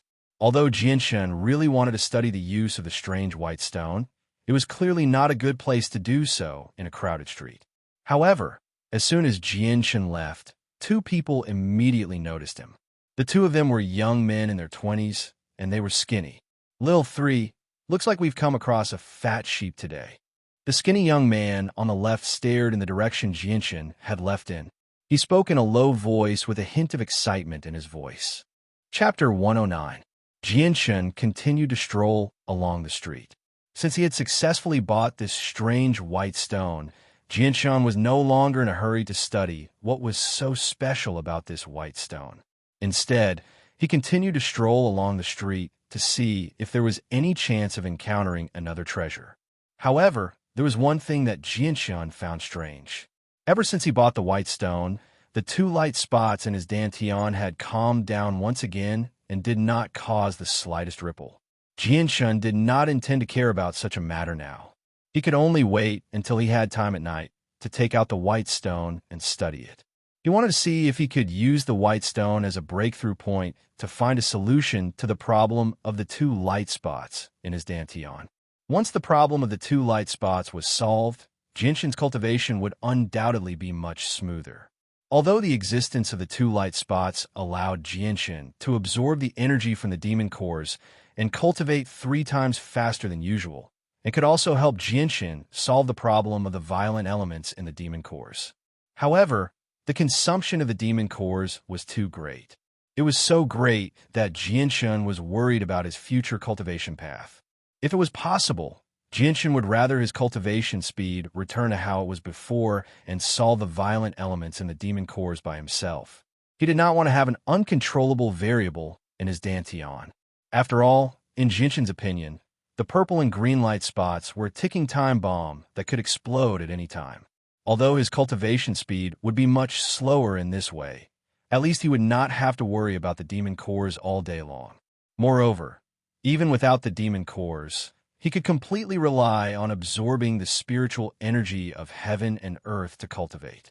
Moreover, with the removal of the two light spots in his dantian, even if Jianshun absorbed the energy from the demon cores to cultivate, the consumption of the demon cores would be reduced by a lot. A rank 3 demon core was enough to support him for several days or even more than 10 days of consumption. In this way, if Jianshun spent a day hunting demon cores or demon cores, it would be enough for him to cultivate for several months. With the reduction of the time spent hunting demon cores, Jianshun would have more time to spend on cultivation. In this way, even if the purple and green light spots in his dantian were removed, it would not have much impact on Jianshun's overall cultivation speed. Jianshun strolled aimlessly on the street, his eyes constantly looking at the stalls on both sides of the street. He even occasionally went into some shops to take a look. The occurrence of the strange white stone had undoubtedly given Jianshan a wake-up call. Therefore, Jianshan was now strolling on the street with the intention of finding treasures. He wanted to see if he could find any strange things or things that he was interested in, or if he encountered something that could cause the two light spots in his dantian to act abnormally. Unfortunately, after strolling along the way, Jianshan was greatly disappointed. There was no harvest at all. It seems that these things can only be found by chance. Jianshan let out a helpless sigh. Looking at the sky and seeing that it was getting late, he lost the mood to continue strolling. Jianshan glanced behind him, the trace of a cold smile appearing at the corner of his mouth. He muttered in a low voice, "It's getting late. After dealing with those people behind me, I should find a restaurant to rest. Tomorrow morning, I still have to go to the mountain range of magical beasts with everyone." As he spoke, Jianshan looked around and found a street with fewer people to pass through. After that, Jianshan continued to pass through the streets. His pace wasn't fast, as if he was casually strolling along the street. However, the roads he took were all relatively remote and less populated. After passing through a few more secluded alleys, Jianshan finally arrived at a secluded alley. At the end of the alley was a wall over 4 meters tall. This was actually a dead end. Jianshan stopped and stretched his body. He then turned around to look at the secluded alley behind him. A trace of a cold smile of disdain appeared on his face as he said in a flat tone, "Friend, you've followed me for so long. Don't tell me you don't dare to come out and meet me?" Not long after Jianshan finished speaking, a group of people suddenly surged out from the originally secluded alley. There were over 10 of them, all around the age of 20 or 30. The oldest one looked to be nearing 40. As soon as these people appeared, they immediately spread out and blocked the only exit of this small alley. Obviously, they didn't want Jianshan to leave from this only exit. Then, these people maintained their formation and slowly walked towards Jianshan. Every one of them stared at Jianshan with a fierce look on their faces. Jianshan still had a smile on his face as he watched these people slowly walk towards him. It was as if he didn't see their fierce looks at all. With his eyesight and the help of his powerful god, he could clearly see the strength of these people. Among them, the weakest was actually not even a saint. There are also 3 great saints. What surprised Jianshan the most was that the one who looked the oldest among them actually had the strength of a saint master. Moreover, he was a level higher than the leader of the Raging Flame Perpetual Guest Group, Kindle. He was a mid-level saint master. This person was a middle-aged man around the age of 40. He wore a green robe and had a fierce look on his face. He had short hair that was an inch long on his head. There was a large beard on both sides of his lips and under his chin. "Gentlemen, you have followed me for so long. May I know what you want?" Jianshan still had a smile on his face as he asked in a flat tone. The oldest middle-aged man with the strength of a mid-level saint master stared fiercely at Jianshan and said in a deep voice, "So you discovered us long ago." Jianshan slowly crossed his arms in front of his chest and said with a smile, "Of course. You guys have followed me so openly and for so long. It's hard not to be discovered." Hearing this, the middle-aged man with the strength of a mid-level saint master revealed a look of realization and said, "So that's how it is. We were too careless." Speaking up to here, the middle-aged man's expression suddenly changed. He stared at Jianshan with a pair of sharp eyes and said in a deep voice, "Brat, the only exit of this path has been sealed by us. If you don't want to die, immediately throw your spatial belt and all the valuables on you to me. Otherwise, you can prepare to lie here forever. If you want the things on me, it depends on whether you have the strength to take them." Although Jianshan's tone was flat, the coldness contained within could be clearly heard by anyone. Hearing this, the middle-aged man didn't waste any more words. He waved his hand and shouted, "Everyone go! Take him down, and everything on him will be ours." Hearing the middle-aged man's words, the dozen or so people around him immediately charged at Jianshan. Saint weapons appeared in their hands at the same time. Among them, there were a few people who hadn't reached the saint realm, but they also held iron rods and iron machetes in their hands and charged at Jianshan without any fear. Seeing the dozen or so people charging at him, Jianshan sneered. When the dozen or so people were less than 10 meters away from him, Jianshan gently leapt up and flew into the air like a swallow. His feet kicked off the walls on both sides of the alley, and he leapt over the dozen or so people's heads, heading straight for the middle-aged man. At the same time, a silver-white sword suddenly appeared in his right hand. It turned into a silver-white bolt of lightning in the air, stabbing towards the middle-aged man's throat at a speed that was difficult to see with the naked eye. As his strength continued to increase, Jinshin's body had been tempered by Saint Force through a special method, causing his body to become much stronger than before. With the strengthening of his body and the increase of Saint Force, Jinshin's sword was much faster than before. This ordinary sword strike was so fast that even great saints would find it difficult to block it. After all, in order to increase the speed of an attack, not only did it require a large amount of Saint Force, it also required an extremely strict requirement on the body. As a result, not only was Jinshin's swift sword unbreakable in the Jianghu of his previous life, even on the Tianyuan continent, unless it was someone who was much stronger than him, no one on the same level as Jianshan would be able to block his swift sword. If Jianshan used his full strength, people of the same level as him would not even have the chance to react before their throats were slit. Seeing Jinshin's menacing sword strike, the middle-aged man sneered. A machete that was half a person's height suddenly appeared in his right hand. The middle-aged man gripped the machete with both hands as powerful Saint Force circulated around it. With a roar, he swung the machete at Jinshin's sword. Ding! When the light wind sword and the middle-aged man's machete collided, the sound of metal clashing rang out. When the two saint weapons collided, the resulting shockwave actually caused the middle-aged man to take a step back. He then looked at Jianshan with a look of shock and disbelief. This was because the middle-aged man did not put Jianshan in his eyes at all. In his eyes, Jianshan was at most in his 20s and only had the strength of a saint. No matter how much of a genius he was, he would at most have just entered the great saint realm. To a team like him, Jianshan was not a threat at all. But after this exchange, the middle-aged man was shocked to discover that even though he thought highly of Jianshan's strength was still far from what he had expected. Even when compared to him, the middle-aged man was not much weaker. Chapter 110. Come on! The middle-aged man shouted as he swung his machete towards Jianshan without the slightest fear.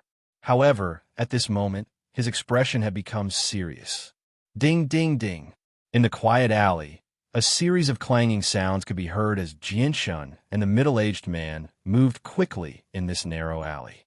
Jianshan was facing a mid-level Saint Master with the strength of a mid-level Great Saint, but in a head-on battle, he was actually not at a disadvantage at all. Jianshan's movements were light and nimble as he moved around the middle-aged man like a ghost. The silver-white light wind sword in his hand constantly turned in a silver-white rays of light that pierced towards the middle-aged man's throat from different directions. The middle-aged man's machete had been completely blocked by Jianshan's attacks. In the beginning, the middle-aged man could occasionally fight back against Jianshan's tide-like attacks. But as the speed of Jianshan's sword continued to increase, the middle-aged man gradually lost the ability to resist and could only blindly block. It wasn't that the middle-aged man couldn't fight back, but if he fought back, he was afraid that before his attack could land on Jianshan, his throat would be pierced by this lightning-fast sword. The middle-aged man's forehead was already covered with a layer of fine sweat. He never thought that this youth who looked to be in his 20s would actually be so powerful. With his strength as a mid-level saint, he was actually almost unable to resist. The most frightening thing for the middle-aged man was that this youth's sword was simply too fast. Not only was the speed of the sword astonishing, but the frequency of the sword was also frightening. Now, the middle-aged man's heart was filled with regret. If he knew that Jianshan was so powerful, he wouldn't have followed him no matter what. In the small alley, more than 10 people were staring blankly at the intense battle between Jianshan and the middle-aged man. They also didn't think that Jianshan, who looked younger than them, would actually have the strength to contend with their boss. Although they still had more than 10 people, in the face of such a battle, they couldn't interfere. Even if they rashly went up they would just be throwing their lives away. Although there were 3 great saints among them, with their strength as great saints, they could clearly see the battle. With their eyesight, they could see that their boss was already at a disadvantage. He was being beaten by Jinshin to the point where he couldn't even fight back. His life could be said to be in danger at any time. Even if they rushed up, it would be useless. This was because they didn't have any confidence in being able to dodge Jinshin's lightning-fast sword. Jinshin and the middle-aged man exchanged a few more rounds. Taking advantage of the time when the middle-aged man was blocking, a sharp light flashed in Jinshin's eyes. His right arm suddenly shook and shot out like lightning. Under the control of his arm, the light wind sword in his hand turned into a silver-white light as it shot towards the middle-aged man's throat. In a flash, the sword had arrived in front of the middle-aged man's throat. This was the fastest sword attack that Jinshin had ever made. The middle-aged man was aghast. Facing this extremely fast sword, he had almost completely lost the ability to dodge or block. This sword was simply too fast. In the eyes of the middle-aged man, this sword's speed had reached an unimaginable level. It wasn't something that he could dodge. The middle-aged man's face instantly became incomparably pale. Just when he thought that he was going to die, the silver-white light wind sword suddenly stopped in front of his throat. At this critical moment, it suddenly stopped, and the sharp tip of the sword just happened to touch the middle-aged man's throat. Even though the light wind sword didn't pierce the middle-aged man's throat, the middle-aged man still felt that it was difficult to breathe. At the place where the sword was pointing at his throat, he felt a sharp pain, as if his throat had been cut open by the sword. The middle-aged man's body maintained its original position as he stood there in a daze. Right now, he didn't even dare to move. He was afraid that if he made the slightest movement, the silver sword would mercilessly pierce through his throat. The middle-aged man's face was already covered in a thin layer of cold sweat.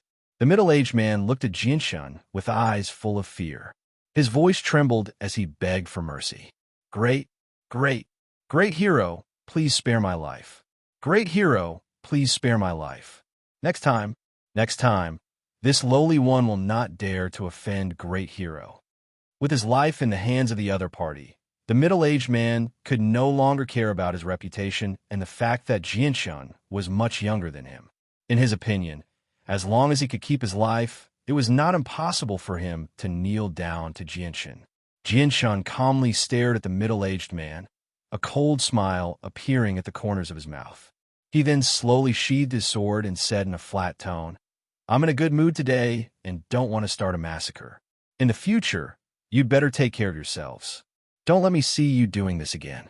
This place is so close to the magical Beast Mountain range. With your strength, hunting some low-level magical beasts is more than enough. Throwing down these words, Jinshin strode out of the small alley. Yes, we will definitely follow Great Hero's instructions and will definitely not do this again. The middle-aged man hurriedly opened his mouth and said, looking at his appearance, it seemed that he did not dare to disobey Jinshin's orders in the slightest. When Jinshin's figure disappeared into the small alley, the middle-aged man let out a long breath and wiped the cold sweat on his forehead. Now that he thought back to that moment of life and death, the middle-aged man felt a burst of fear. Just a moment ago, his life had been hanging by a thread and he had almost been finished. After leaving the small alley, Jinshin passed through several streets and then found an inn to stay in. At night, Jinshin sat cross-legged on the bed, holding a fist-sized white stone in his hand and studying it. What is this thing? It looks like a stone, but the material is a bit different. It's called iron, but it's a bit different from iron. Staring at the fist-sized white stone in his hand that weighed 100 kilograms, Jinshin's face was full of doubts. At the beginning, it was completely because of the purple and green light in Jinshin's dantian that attracted Jinshin's interest in this white stone. At that time, Jinshin could clearly feel that the 2 light spots as dantian were inconceivably excited and happy. But the moment he bought this white stone, the 2 light spots in his dantian once again quieted down and returned to their former state. Now, even if he held the white stone in his hand, it would not cause the 2 light spots in his dantian to move in the slightest. Moreover, Jianshun did not know the origin of this strange white stone. Although he had read many books in the Academy's library, he still could not find any information about this white stone. Jianshun held the white stone in his hand and looked at it for a long time. Apart from knowing that this white stone was very hard, there was nothing else. Even if he soaked it in water and burned it with fire, there was no change in the stone. In the end, Jianshun could only helplessly put the white stone back into his space belt. Afterwards, Jianshun once again observed the purple and green light spots in his dantian. Right now, the two light spots were in the same situation as before, quietly entrenched there without the slightest movement. Although the two light spots were in Jianshun's dantian, Jianshun could do nothing about them. He could not even approach them and could only look at them from afar. This was because there was a mysterious force protecting the two light spots. Once Jianshun wanted to approach them, he would be obstructed by this mysterious force. Moreover, this mysterious force was extremely strong. With Jianshun's current strength, he was unable to break through this force. Therefore, the area around the two light spots was a completely forbidden zone for Jianshun. AI. Jianshun sighed secretly. Now that his dantian had such an accident, he did not know whether it was a blessing or a curse. This night, Jianshun did not cultivate as usual. Instead, he fell into a deep sleep on his bed. It had been 2 to 3 months since he left the kingdom of Jessen. Tonight was the first time he had slept in these few months. Sleeping was undoubtedly to replenish his spirit that had been exhausted during the day. Jianshun's spirit was already very strong. As long as he did not use his spirit to control the sword or control the holy force, which would exhaust his spirit too much, he could go for several days and nights without sleeping. In addition, he had always cultivated every night. During cultivation, his spirit could also recover quickly. Therefore, Jianshun's lack of sleep in the past few months did not affect his spirit at all. The next morning, Jianshun got out of bed feeling refreshed. He opened the window and looked at the scenery outside. Breathing in the fresh morning air, he sighed, "I haven't slept for several months. I've almost forgotten what it's like to sleep. Only now do I realize that sleeping is actually so comfortable." Afterwards, Jianshun paid the bill and directly left the inn. He went to buy a good horse and rode it to the meeting place he had agreed to meet with Kendall. The gathering place of the Flame Mercenaries was still the same dim hut. At the same time, this hut was also where the 8 of them rested together. A small mercenary group like the Flame Mercenaries did not have enough money to buy a large courtyard, so they could only stay together in this small place. Arriving in front of the hut, Jianshun fastened the horse's rope. Just when he was about to knock, the door suddenly opened. A skinny young man opened the door. He had not seemed much older than Jianshun. He was the youngest person in the Flame Mercenaries apart from Jianshun, Xiao Dao. Jianshun faintly smiled. "Xiao Dao, are you going out?" Chapter 111. When Jianshun entered the room, he discovered that everyone, including Captain Kendall, was eating breakfast at the table. On the table was a large plate of steaming hot beef. "Jianshun, let's eat together. We have to fight today, so we have to fill our stomachs. Only then will we have the strength to fight the magical beasts." Captain Kendall stood up from his chair and pulled Jianshun over to a chair beside him. Hoopa stuffed a large piece of mutton into his mouth and chewed in large bites. He mumbled, "Yeah, we have to fill our stomachs today. If we encounter powerful magical beasts, we'll have the strength to run away even if we can't defeat them." Hearing this, Captain Kendall glared at Hoopa and snappily said, "Hoopa, do you really want to encounter magical beasts that we can't defeat? If we encounter a Class 4 magical beast that excels in speed, all of our lives will be lost in the magical beast mountain range." "Kendall, I'm just saying, do you need to be so serious? You're even using Class 4 magical beasts to scare me. It's not like we're going into the depths of the mountain range. How can we encounter Class 4 magical beasts?" Hoopa said with some dissatisfaction.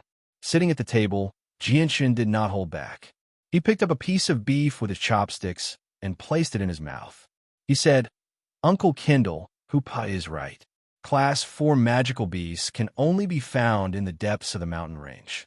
As long as we don't enter the depths of the mountain range, we won't encounter any class for magical beasts. Jinshin had stayed in the magical beast mountain range for quite some time, so he was rather clear on these matters. You can't say that. Captain Kindle's face suddenly became stern. He looked around and said with a deep voice, "Even though we're only moving around the outskirts of the magical beast mountain range, we still can't let our guard down. Although Class 4 magical beasts normally move around in the depths of the mountain range, there are a few exceptions.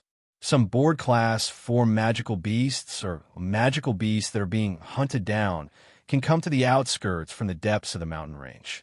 Something like this is not uncommon on the Tianyuan continent. Who knows how many times it has already happened?" Hearing this, Jinshin nodded slightly. He agreed with Captain Kindle's words. This was because he had read about this in the books in the Academy's library. Some powerful magical beasts that should have stayed in the depths of the magical beast mountain range would occasionally appear in the outskirts of the mountain range. However, this kind of thing was very rare. At the very least, during the time that Jinshin had stayed in the magical beast mountain range, he had never encountered a magical beast of the 4th rank in the outskirts. Even magical beasts of the 3rd rank were very rare. Of course, we know that. Although we've never encountered one before, we've heard about it from many of our peers. All right, Kindle, stop talking about it. You're making everyone feel heavy-hearted. If something like this really does happen, it's just our bad luck. Let's eat quickly so we can be on our way once we're full. The one who spoke was a middle-aged man who was about the same age as Kindle. He was the strongest person in the Inferno mercenary group apart from Kindle. Dear.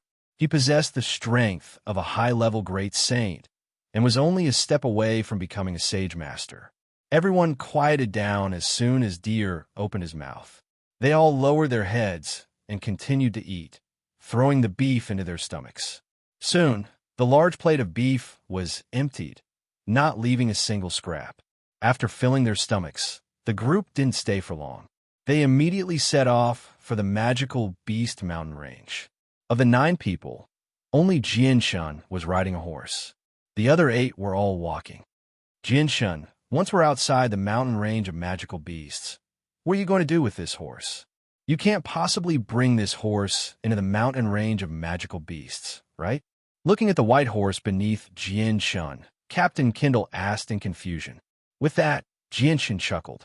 He rubbed the snow-white fur on the horse's back and said, "This place is almost 20 kilometers away from the mountain range. I'll directly return its freedom once we reach the outskirts of the mountain range." Xiao Dao immediately leapt up when he heard that. He stared at Jinshin and cried out, "No way. Jinshin, are you going to set it free? That's too much of a waste of money." Jinshin smiled. Isn't setting it free the same as returning its freedom?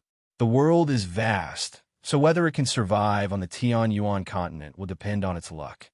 On the Tianyuan continent, horses were only the most common and lowest form of transportation. At the same time, the spiritual energy on the Tianyuan continent was abundant.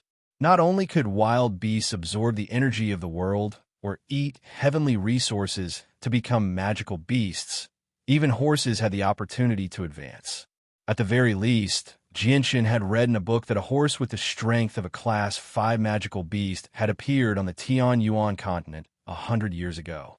However, due to the limitations of the horse's body, its innate condition was extremely poor. Advancing was an extremely difficult path for them, and it took a very long time as well. Although they were walking, their speed was not slow. After roughly 2 hours of hurrying, they finally arrived at the mountain range of magical beasts. Looking at the lush forest before them, Jinshin dismounted from his horse and followed the group into the forest. Jinshin did not pay any attention to the white horse. It would naturally leave after some time. From now on, everyone be careful. Although most of the creatures in the forest are wild beasts, we still can't be careless. Kindle sternly glanced at everyone before continuing, "Deer, Kupa, and I will walk at the front of the group. Zhou Dakai, Zhou Shaokai, Chang Ningfeng, you 3 will walk at the back. The rest of you will walk in the middle." Afterwards, the group quickly advanced in the formation that Kindle had arranged. Along the way, there were many wild beasts that came to disturb them, but they were not even Class 1 magical beasts. They posed no threat to the group at all. After walking in this manner for 6 hours, the flame mercenaries finally passed through the forest and arrived at the outskirts of the magical beast mountains.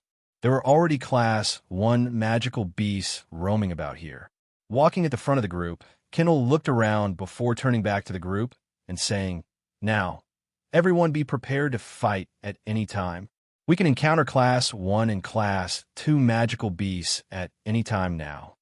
However, Kendall's words were clearly unnecessary.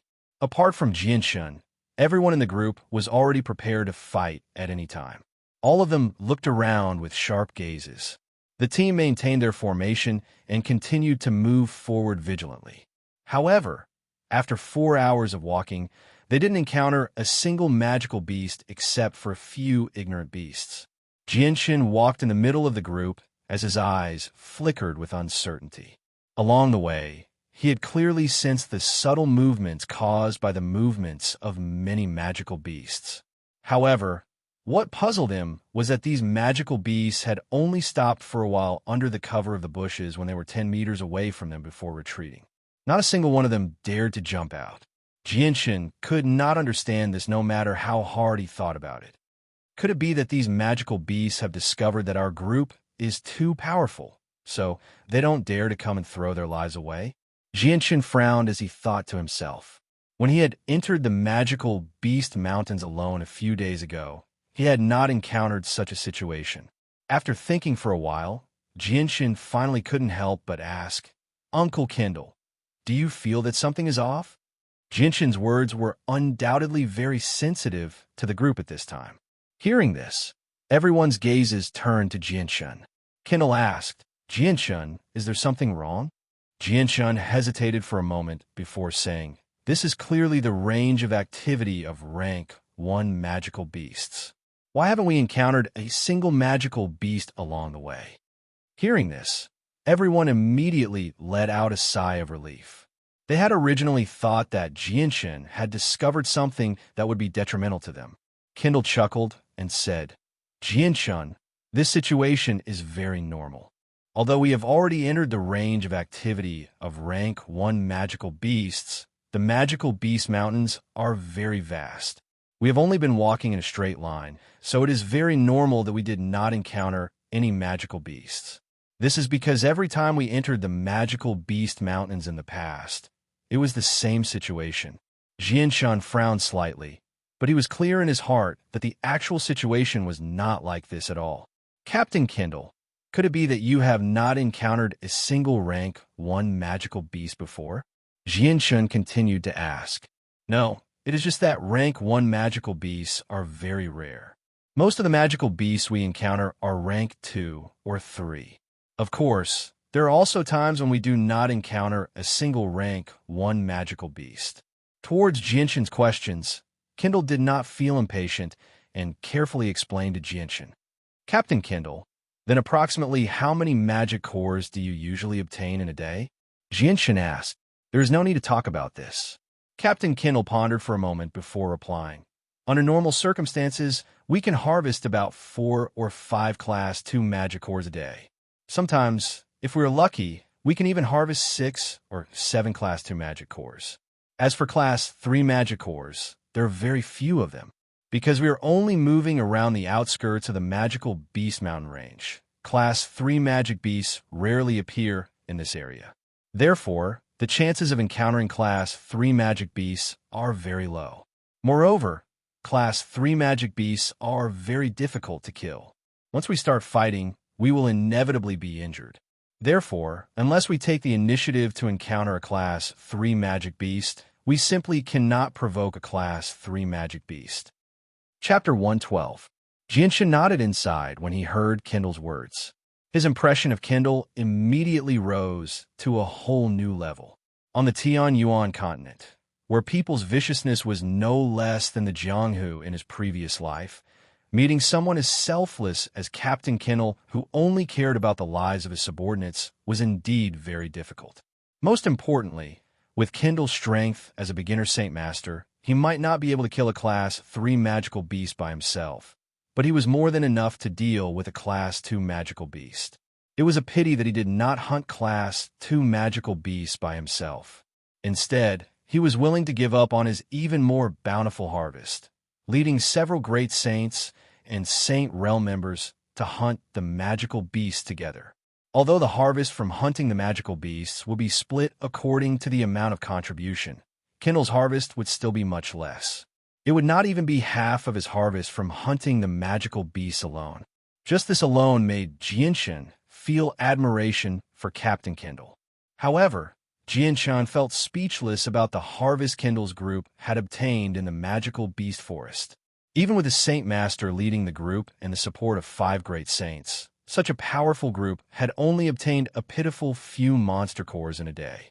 Jianshan felt disbelief at this. After all, when he roamed the magical beast mountain range by himself, he would obtain at least 10 to 20 Class 2 magical beast cores in a day.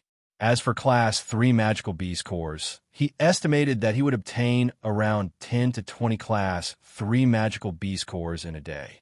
Such efficiency could not be compared to the flame mercenaries. At this moment, Jianshan's ears twitched slightly. He turned his head slightly and stared at a patch of weeds to his side with a cold gaze. He had already sensed that there was a magical beast moving around a dozen meters away from him. However, the magical beast's movements were extremely subtle, so Kindle's group did not notice it at all. The magical beast remained there for a while, but it did not attack them as Jianshan had expected. Instead, it quietly retreated. Sensing that the magical beast had retreated, Jianshan was even more puzzled. What's going on? Could it be that those demonic beasts have discovered that our team is too strong and think that they are no match for us? That's why they haven't come out to die in vain. Jianshan thought inwardly. But just as he thought of this, another doubt appeared in his mind. Because low-level magical beasts like these didn't have any intelligence, how could they make such a judgment? When Jianshan thought back to the last time he entered the magical beast mountain range, it didn't matter if it was rank 1, rank 2, or rank 3 magical beasts, they would all immediately rush out upon seeing him, or hide in some secret place to launch a sneak attack. The situation was completely different from now. What's going on? Could it be that we have too many people? Is that why those rank 1 magical beasts don't dare to come out? Jianshan's gaze swept over everyone, his face full of doubt. This was because along the way, he had already discovered several magic beasts of about grade 1 hiding in the dark. At this time, there was a strange movement in the weeds in front of them. Then, a black shadow suddenly rushed out and shot towards Kindle at an extremely fast speed. Due to the fact that everyone had been vigilant along the way, the moment the black shadow appeared, it was immediately discovered by Commander Kant and Deer. Seeing the black shadow pouncing towards him, Commander Kant laughed heartily and shouted, "Good timing, we've finally met one." As he spoke, a large axe appeared in Captain Kindle's hand. Then, the sharp axe cut through the air, bringing with it a piercing sound as it chopped towards the incoming shadow at an extremely fast speed. Just as Kindle was about to attack, a palm-sized long sword appeared in Deer's hand, ready to attack at any time. Ding! The huge axe in Kindle's hand collided with the black shadow in midair, emitting a light ring. The black shadow's forward momentum came to an abrupt stop, and then it was sent flying by the powerful rebound force of the axe. The black shadow slid back 5 meters in the air before steadily landing on the ground. At this time, everyone could clearly see the true appearance of this black shadow. It was actually a tiger that was as tall as a person. Its entire body was pitch black, and on its front claws, several of those sharp claws had already been broken and were stained with blood. "Brothers, surround it!" Kindle shouted, and then waved the huge axe in his hand again to attack the black tiger in front of him. As for Hu Pe, Chang Ningfeng, and Zhou Dakai, the 4 great saints, they each scattered around the black tiger to prevent it from escaping. As for Deer, who had the strength of an advanced great saint, he joined the battle with a long sword in his hand, and joined forces with Kindle to kill the black tiger. This black tiger was a rank 2 magical beast. Facing the siege of a beginner saint and an advanced great saint, it could be said that it had no chance of winning. Soon, the black tiger's body was covered with terrifying wounds. Bright red blood flowed out from its body, dyeing its black fur purplish red. Jianshun, Xiao Dao, and Yunxian stood in the distance and watched the battle without blinking. Due to the natural superiority of magical beasts, even an ordinary great saint was not a match for a rank 2 magical beast. Therefore, in such a battle, Xiao Dao and the others who only had the strength of a saint could not intervene at all. Even if they went up, they would probably increase the casualties for nothing. Looking at Kindle and Deer who were fighting the black tiger, Xiao Dao's face was full of eagerness. His eyes were full of yearning. From the looks of it, he wanted nothing more than to transform into Kindle and have a fierce battle with the black tiger. I must cultivate seriously in the future and strive to reach the level of Saint Master as soon as possible. That way, I can hunt rank 2 magical beast cores by myself. Xiao Dao clenched his teeth and said fiercely. Hearing this, Yunxian, who was standing beside Xiao Dao, couldn't help but chuckle. He said, Xiao Dao, your strength is still at the intermediate Saint Master level. There's a considerable distance between you and the Saint Master level. With your cultivation talent, I reckon that you'll have to wait until you're 40 years old before you can become a Saint Master, or even more. So what if I'm 40 years old? Didn't you see that Kindle became a Saint Master at this age? In any case, I will become a Saint Master one day. Xiao Dao replied with a bit of dissatisfaction.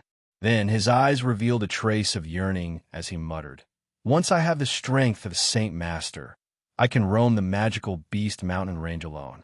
Fighting against magical beasts by myself, how awe-inspiring would that be? Seeing Xiao Dao's yearning expression, Yunxian helplessly shook his head and muttered inwardly, Is a Saint Master that amazing? Isn't it just bullying rank 2 magical beasts? Do you think that you can run amok in the magical beast mountain range just because you have the strength of a Saint Master? Then, Yunxian turned to Jianshun, who was standing beside him, and said, Hey, Jianshun, how many times have you entered the magical beast mountain range? Seeing that you're so young, it can't be your first time, right? Hearing this, Jianshun indifferently replied, It should be the second time. Although Jianshun had entered the forest once to hunt magical beasts in Kargath Academy, that wasn't an official hunt. Moreover, the magical beasts in the forest were raised by the academy, so he directly ignored it. Yunxian's eyes lit up, immediately becoming interested. He immediately asked, Then how many people were there when you first entered the magical beast mountain range? How strong were they? Were there any powerful experts like Kindle? Hearing this, Jianshun turned to look at Yunxian. After a slight hesitation, he said, The first time I entered the magical beast mountain range alone, but before Jianshun could finish, Yunxian interrupted. What? The first time you entered the magical beast mountain range alone? Wow, Jianshun, I really admire you too much. Jianshun bitterly smiled. Yunxian, you don't need to be so loud. The first time I went alone, I only wandered around the outskirts of the magical beast mountain range. Yunxian looked at Jianshun with a face full of admiration. Jianshun, I really admire you. I admire your guts. Your guts are really too big. Don't you know that even the outskirts of the magical beast mountain range are very dangerous? If you encounter a first-rank magical beast, you can still escape if you can't beat it. But if you encounter a second-rank magical beast, then your little life will end there. After saying this, Yunxian patted his chest, a look of fear on his face as he said, But you brat, you're very lucky. You didn't encounter any magical beasts. Otherwise, you'd most likely be finished. That's right, Jianxian. In the future, don't come to the magical beast mountain range alone. Although our journey was very peaceful, you mustn't look down on the magical beast mountain range because of this. Xiao Dao solemnly said. Hearing the words of the two, Jianshun bitterly smiled. Okay, I know. Right now, let's watch the battle between Captain and Black Tiger. Watching this kind of battle will be of great help to you. At the very least, it'll be good for you to learn how to fight. Cabid stood beside Jianshun, looking at Jianshun with astonishment. His gaze swept over Jianshun from head to toe several times. His eyes flickered with a trace of bewilderment, but he didn't say anything. He calmly stood there, not saying a word. Hearing Jianshun's words, Xiao Dao and Yun Xian really didn't speak again, attentively watching the battle. Chapter 113. Captain Kindle suddenly let out a roar. Powerful Saint force circulated around his huge axe, and he swung it at the Black Tiger's head like a bolt of lightning. The Black Tiger nimbly leaped and dodged Captain Kindle's axe. Then, with another low jump, it pounced at Captain Kindle and opened its bloody mouth to bite him. Captain Kindle quickly pulled back his axe and placed it in front of his body. Finally, the Black Tiger bit down on the handle of the axe. Immediately, the sharp teeth ground against the handle of the axe, which was even sharper than steel, producing an unpleasant creaking sound. The powerful impact of the Black Tiger's leap caused Captain Kindle to stagger back a few steps. With every step he took back, he left a deep mark on the ground. Very soon, the Black Tiger landed on all fours. Without giving Captain Kindle any time to react, it opened up its broken claws and quickly swiped at Captain Kindle's chest. Captain Kindle was shocked. The Black Tiger's attack speed was extremely fast, and the Saint weapon in his hand had been bitten by the Black Tiger, making it impossible for him to use it. At this crucial moment, Captain Kindle suddenly sucked in a breath of air, and his chest immediately caved in. At the same time, the Black Tiger's sharp claws tore through the air and slashed at Captain Kindle's chest, causing a few pieces of his clothes to flutter in the air. There were even a few drops of blood that were splashed by the Black Tiger's sharp claws. This time, even though Captain Kindle's chest had caved in from the attack, he didn't have enough time. His chest was still scratched by the Black Tiger's claws. Fortunately, it was only a superficial wound. Otherwise, Captain Kindle would have been heavily injured from this attack. Just as the Black Tiger's claws scratched past Kindle's chest, a huge sword as wide as a palm slashed through the air. With powerful Saint force, it viciously struck the Black Tiger's back, leaving behind a wound so deep that bone could be seen. However, due to the force exerted by the sword, the wound was less than a palm's length. Jianshun helplessly shook his head as he watched the fight between the two men and the tiger. In his opinion, whether it was Captain Kindle or Deer, neither of them were able to fully utilize the advantage of their weapons. Who knew what kind of weapon they were using with their weapons? Moreover, their attacks were completely disorganized. They were just randomly slashing at each other. Especially Deer, who used a sword, which made Jianshun extremely annoyed. Every weapon had its own unique characteristics, and, at the same time, it had its own unique way of attacking. Deer didn't seem to know how to use a sword at all. In Deer's hands, the sword didn't display the slightest advantage of its sword skills. Sometimes, Deer even used the sword as a knife and used it to hack. The battle continued for a while. Both Deer and Captain Kindle had received some minor injuries. At this time, the Black Tiger suddenly roared towards the sky. The roar shook the sky as it pierced through the quiet, magical Beast Mountain range. After the roar, the Black Tiger suddenly launched a few fierce attacks, temporarily avoiding Captain Kindle and Deer. Then it leaped and fled. "Be careful, it's escaping. Quick, stop it. Don't let it escape." The direction the Black Tiger was escaping and was actually guarded by Chong Ningfeng. Seeing the Black Tiger pouncing towards him, Chong Ningfeng's eyes flashed with an ominous light. A sword suddenly appeared in his hand. Powerful Saint force circulated around the sword as he quickly stabbed towards the Black Tiger.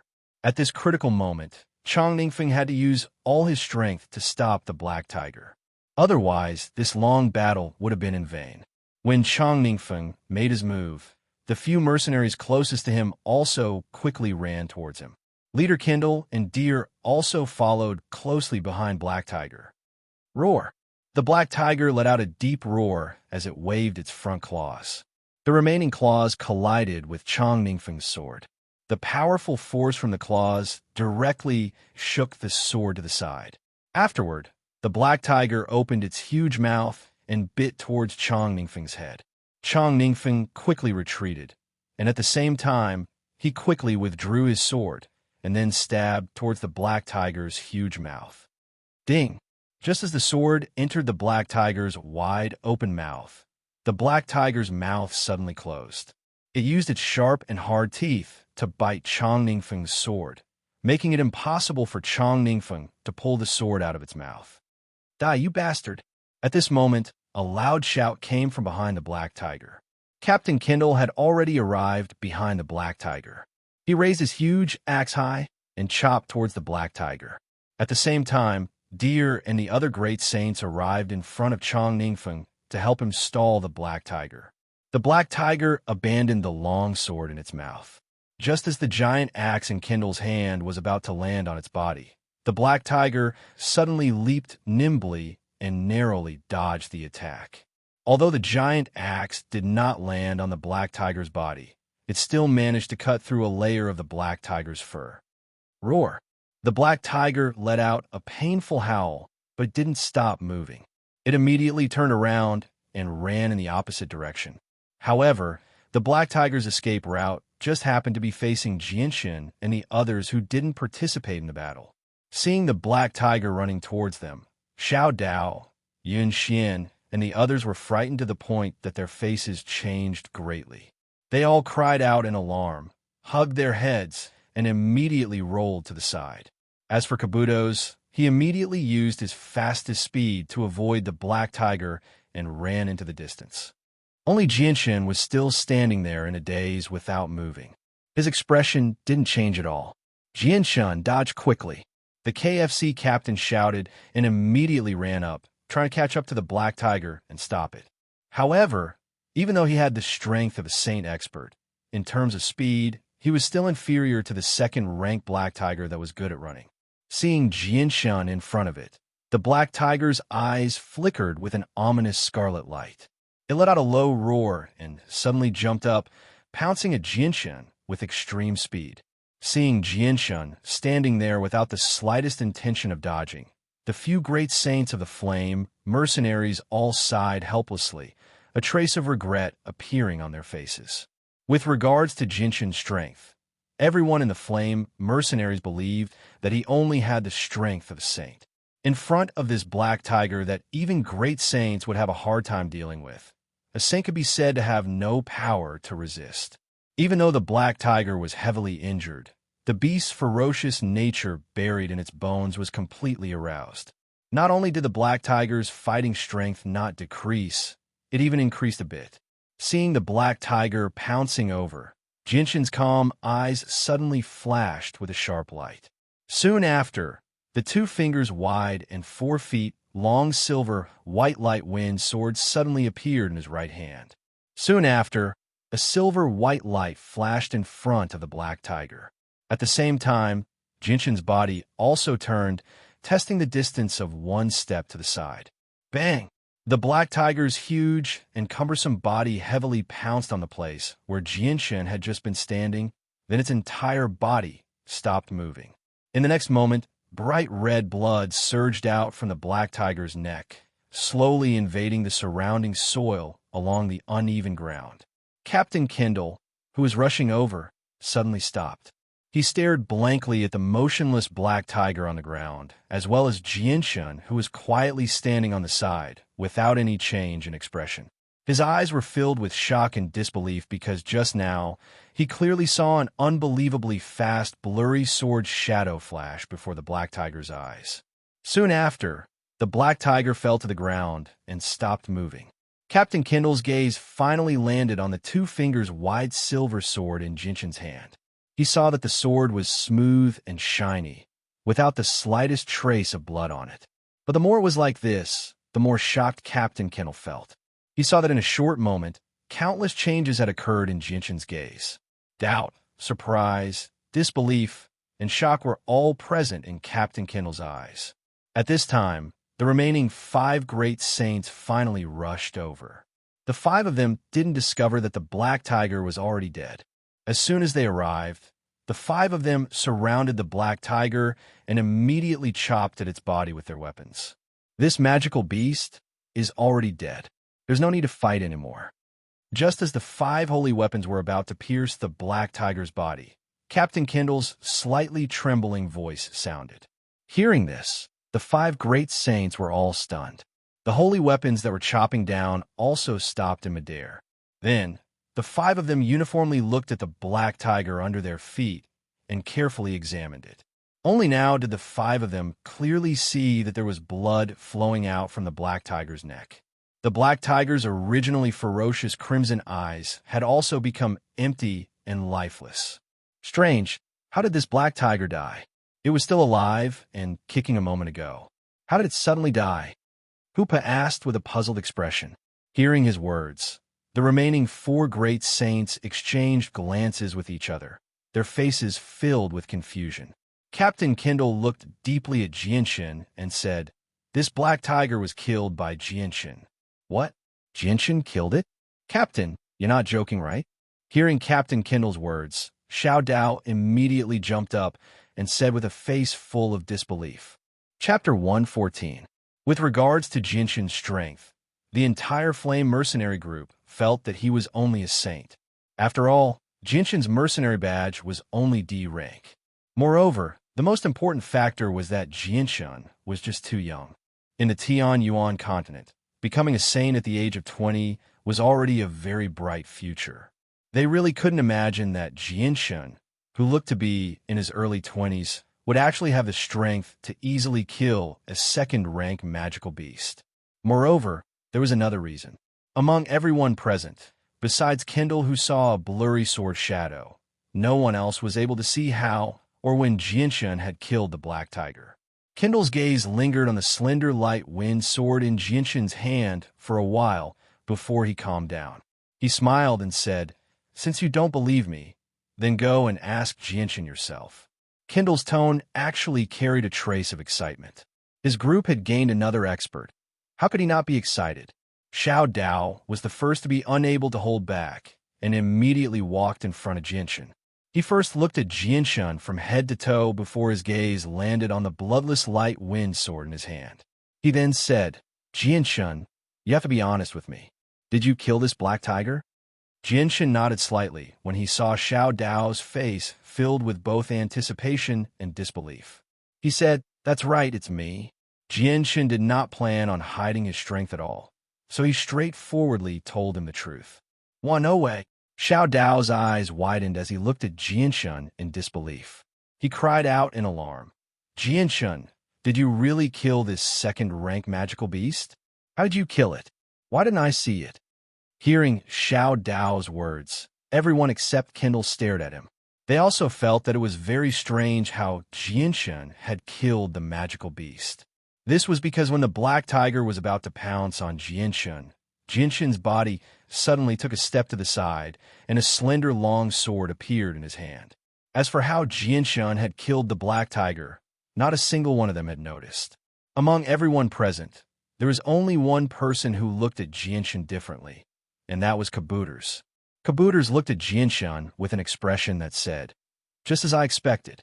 Jianshan's face revealed a trace of a bitter smile as he raised the light wind sword in his hand and said, "I killed it with my own saint weapon. As for why you didn't see it, that's because I was faster." Hearing Jianshan's words, Kindle recalled the flash of white light and couldn't help but feel a burst of fear. This was because he couldn't help but admit that Jianshan's sword was too fast. It was so fast that he could only catch a blurry image of the sword. At this moment, Kindle couldn't help but think to himself, if I were to face this lightning-fast sword, would I be able to successfully dodge or block it without suffering any injuries? Chong Ningfeng looked at the black tiger's corpse at his feet and immediately kicked the black tiger's body, causing it to roll over. He then stretched out his hand to push aside the black tiger's head, revealing the wound on its neck. But when everyone saw the fatal wound on the black tiger's neck, everyone, including Kindle, sucked in a breath of cold air. This was because this wound was too deep. 2/3 of the entire neck had been cut off, leaving only 1/3 of the neck connected to the head. Just a little bit more, and the black tiger's head would have been cut off. What was even more unimaginable to them was that the black tiger was clearly making a forward motion, and its body was gliding in the air at a high speed. But under the black tiger's speed, Jianshan was actually able to clearly grasp the fatal point of the black tiger's throat and attack it. Just this alone wasn't something that anyone present could do. Deer took a deep breath and slowly calmed the shock in his heart. He looked at Jianshan with a complicated gaze. Then a trace of a smile appeared on his face. He said, Jianshun, we originally thought that you only had the strength of a saint. But now it seems that the situation is far from what we imagined. You really hid it from us all. Hoopa also came to Jianshun. He stretched out a wide palm and fiercely slapped Jianshun's shoulder. He loudly said, Jianshun, you're too much. Tell me honestly, what stage of strength have you reached? You can't be stronger than the commander, right? Hearing Hoopa's words, Jianshun helplessly smiled and said, Brother Hoopa, I'm not as strong as you say. My current strength is only about the same as yours, an intermediate great saint. That's not right. How can an intermediate great saint kill a class 2 magical beast so easily? Hoopa softly murmured before raising his head again. Just when he wanted to continue asking, Jianshun suddenly said, Let's deal with the magical beast's corpse quickly. We'll talk about other matters later. Even though everyone still had many doubts, they did not voice them. They began to deal with the black tiger's corpse. This black tiger is so powerful. Its strength should be at the peak of Tier 2, just one step away from Tier 3. After taking out the demon core, put the black tiger's corpse in a bag as well. We should be able to sell it for quite a bit of money, Captain KD instructed. On the Tian Yuan continent, aside from the most common type of beef, most people ate the meat of magical beasts. Not only was the meat of magical beasts tender and delicious, it could also strengthen the body. As a result, the corpses of magical beasts were highly sought after on the Tian Yuan continent. In particular, the corpses of high-class magical beasts were always in short supply. Jianshun put the breeze sword away and stood to the side as he silently watched the flame mercenaries put the black tiger's corpse in a large bag. Jianshun naturally did not care about the corpse of a Class 2 magical beast. After all, he could easily kill Class 2 or even Class 3 magical beasts. In Jianshun's hands, these magical beasts had basically lost all ability to escape. However, the flame mercenaries were different. Even though they had a Saint Master, their overall battle prowess was far inferior to Jianshun's. With the flame mercenary's strength, killing a peak Class 2 magical beast was already very difficult. Moreover, if it were not for Jianshun stopping the black tiger when it tried to escape, they really would not have been able to catch up to it. After all, magical beasts were like fish in water in the forest. If humans wanted to move in the forest, they would be greatly restricted by the environment. At this moment, Jianshun's ears twitched slightly. He suddenly raised his head and looked to the side. Soon after, the weeds where Jianshun was looking began to sway violently. Soon after, over 20 mercenaries wearing helmets and armor appeared in front of Jianshun. They were armed to the teeth. When the fully armed mercenaries appeared in front of them, the members of the Flame mercenaries stopped what they were doing. They all vigilantly stared at the 20 or so mercenaries in front of them with nervous expressions. The leader of the 20 or so fully armed mercenaries swept his cold gaze over the members of the Blaze mercenary group. His gaze then paused on the black tiger's corpse, half of which was already in his pocket. In the end, he waved his hand and shouted in a low voice, "Let's go." With that, the leader led the 20 or so fully armed mercenaries and passed through the flame mercenaries without looking sideways. In the end, they disappeared into the forest. They did not even look at the members of the flame mercenaries. That's the Zhou mercenaries. I never thought that I would actually meet them here. After the group of fully armed mercenaries left, Hoopa muttered to himself, "Big brother Hoopa, is the Zhou mercenaries very famous?" Jianshun asked. Hearing this, Hoopa nodded and said, "Although the Zhou mercenary group's strength isn't the strongest in Wake City, they are definitely in the top 10 of the mercenary groups that reside in Wake City. Their group has a total of 50 people, and their leader is a high-ranked Saint Master. They also have 6 low-ranked Saint Masters and 20 great saints under them. Their strength can be said to be extremely strong and definitely isn't something that our Raging Flame mercenary group can provoke. Moreover, the Zhou mercenary group has the support of one of Wake City's great families, the Zhou family. In Wake City, there aren't many powers that dare to offend the Zhou mercenary group." Oh, Jianshun looked in the direction that the Zhou mercenaries had disappeared in and did not take it to heart. Jianshun, if you meet other mercenaries in the magical Beast Mountain range in the future, you must be extremely careful. In the magical Beast Mountain range, murders and robberies are a common occurrence. Although some people wear the sign of mercenaries, their actions are even worse than bandits. Kendall walked in front of Jianshun and said with a serious expression. Seeing Kendall's serious expression, Jianshun nodded and said, "I will be careful." At this time, the Black Tiger's corpse had been put into their spatial belts.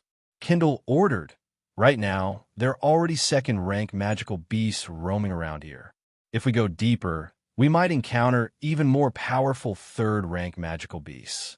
Therefore, we will continue to wander around this area." After that, Kendall and Deer bandaged their wounds. Fortunately, the wounds on their bodies were not deep and did not have much effect on their strength. When everything was ready, the group continued on their way, all of them vigilantly observing their surroundings.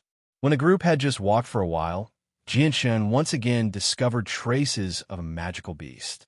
However, the situation this time was the same as before. This magical beast used the forest as a cover and stopped about 10 meters away from the mercenaries for a while before quietly retreating. Jianshun frowned as he pondered. He really did not understand what was going on. Along the way, other than killing a black tiger with the strength of a second-rank magical beast, he had discovered traces of close to 10 other magical beasts. However, these magical beasts did not jump out and attack them like the black tiger. Chapter 115. Jianshun's gaze swept over the few of them. Suddenly, a thought flashed through his mind. Right, it's the aura. It's the killing intent. Jianshun's eyes suddenly lit up. He immediately understood why most of the magical beasts they'd encountered along the way didn't dare to come out. It turned out that it was because of the aura and faint killing intent emitted from their bodies. Although those magical beasts didn't have intelligence, due to their innate advantage, their intuition was very strong. Once they sensed a powerful enemy that they couldn't fight against, their beastly instincts would make them cower in fear and retreat. Thinking of this, Jianshun immediately said, "Wait a moment. Everyone, withdraw your aura. Otherwise, the rank 1 magical beasts we've encountered along the way won't dare to come out." Hearing this, Captain Kendall turned his head to look suspiciously at Jianshun and asked, "Jianshun, will this work? Whether it works or not, we'll know once we try." Jianshun didn't want to give any superfluous explanation. Hearing Jianshun's words, Caputus lowered his head and pondered for a moment. A trace of light gradually appeared in his eyes before he said, "Everyone, let's believe in Jianshun this time. We've rarely encountered rank 1 magical beasts in the past few times we've entered the magical beast forest.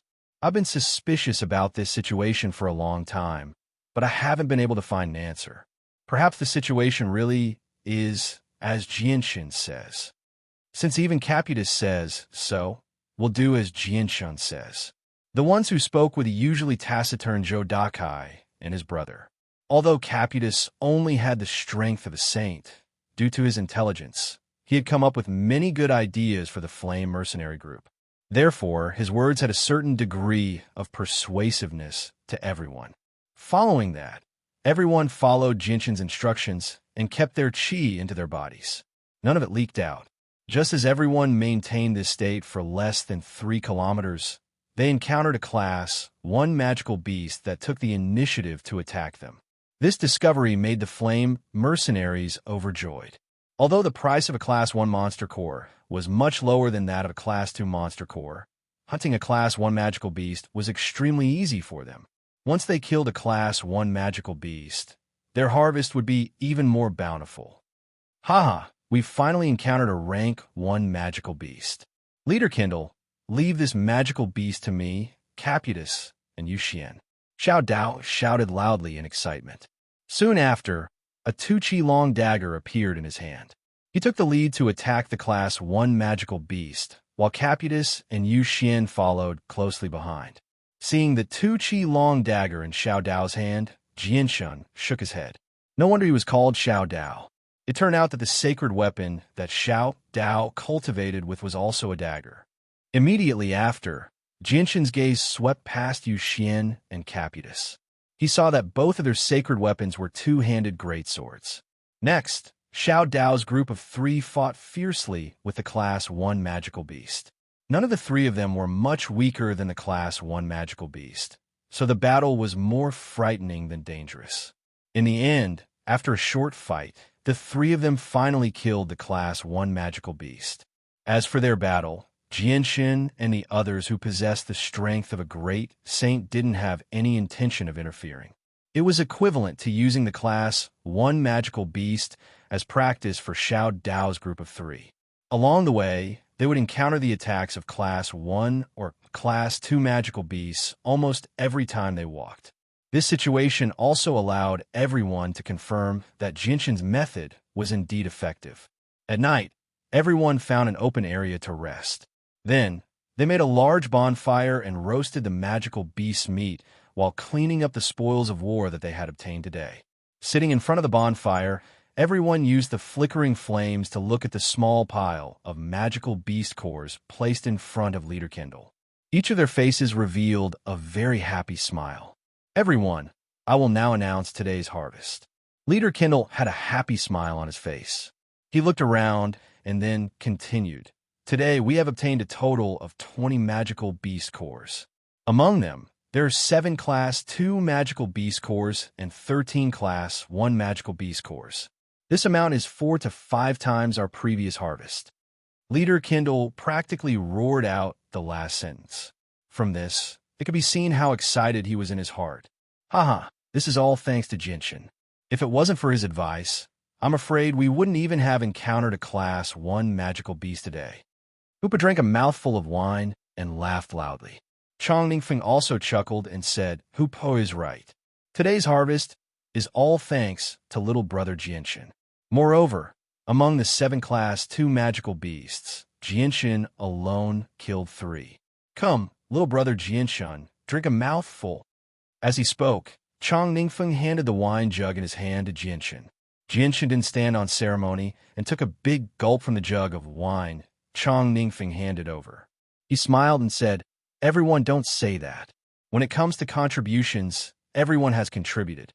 But one thing is for sure, this time, our harvest in the magical Beast Mountain range will definitely be much more than usual. Haha, that's right. This time, with an expert like little brother Jinshin here, our flame mercenaries will definitely have the most bountiful harvest we've ever had. Leader Kindle laughed heartily. Looking at this small pile of magical beast cores, I feel like I can already see my dream coming true step by step. Leader, then what's your dream? Xiao Dao asked curiously. My dream is to make our flame mercenaries become the number 1 mercenary group on the Tian Yuan continent.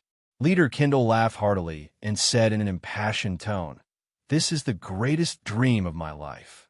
Hearing this, everyone roared with laughter. Number 1 mercenary group on the Tian Yuan continent, Kindle. Your dream is destined to never come true, Hoopa said without any respect. That's right. Hoopa is right. Kindle, your dream is far too whimsical. According to what you've said, I still hope to become the number 1 expert on the Tian Yuan continent. Deer chuckled as well. Ha! Number 1 expert on the continent? In your dreams. Jinshan sat before the fire as he watched everyone chat with a smile. He would also laugh out loud from time to time. At that moment, he actually felt an extremely rare sliver of happiness from the bottom of his heart.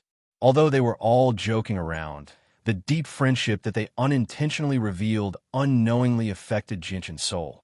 After eating and drinking to their heart's content, a person from the flame mercenaries scattered a ring of medicinal powder around where everyone was resting to prevent the smell from wafting out while they were resting from attracting wild beasts or magical beasts. After that, he extinguished the fire and returned to his tent to rest. Jinshan lazily laid in his tent as he thought about some random things. Currently, he did not have any other monster cores apart from the 2 Class 4 monster cores. Even if he wanted to cultivate, he would not be able to find any monster cores to absorb. As for the 2 Class 4 monster cores, Jinshan did not want to touch them right now. He wanted to wait until he reached the Saint Master level before absorbing their energy. Looks like I should encourage Leader Kindle and the others to hunt Class 3 magical beasts tomorrow. At the very least, I need to obtain 3 Class 3 monster cores every day. Otherwise, I won't be able to cultivate for the next few days, Jinshin thought to himself as he laid in his tent. With my own strength, hunting ordinary Class 3 magical beasts is not a problem at all. If Leader Kindle and the others work together, they should be able to hold off 2 Class 3 monster cores. As long as we don't encounter 4 Class 3 magical beasts at the same time, there won't be any danger. Yep, there's also the Flame Mercenaries. I can only stay here for a month at most. Leader Kindle and the others are very nice, so I should do my best to obtain some monster cores for them during this period of time. After a month, I'll leave the Flame Mercenaries and do my best to increase my strength. I'll treat this month as a relaxing time for myself. After all, the poison resistance factor I absorbed from the silver, striped golden snake's blood has yet to perfectly fuse with my blood. This will take some time, and during this period of time, I need to avoid injury as much as possible.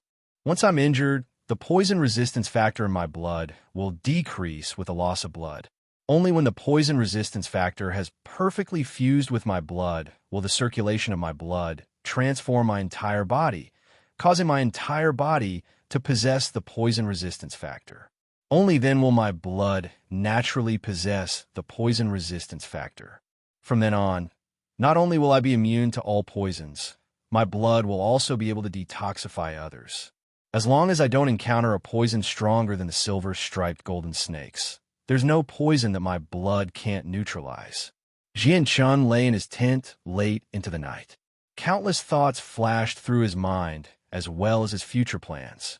In the end, he calmed down and listened to his surroundings.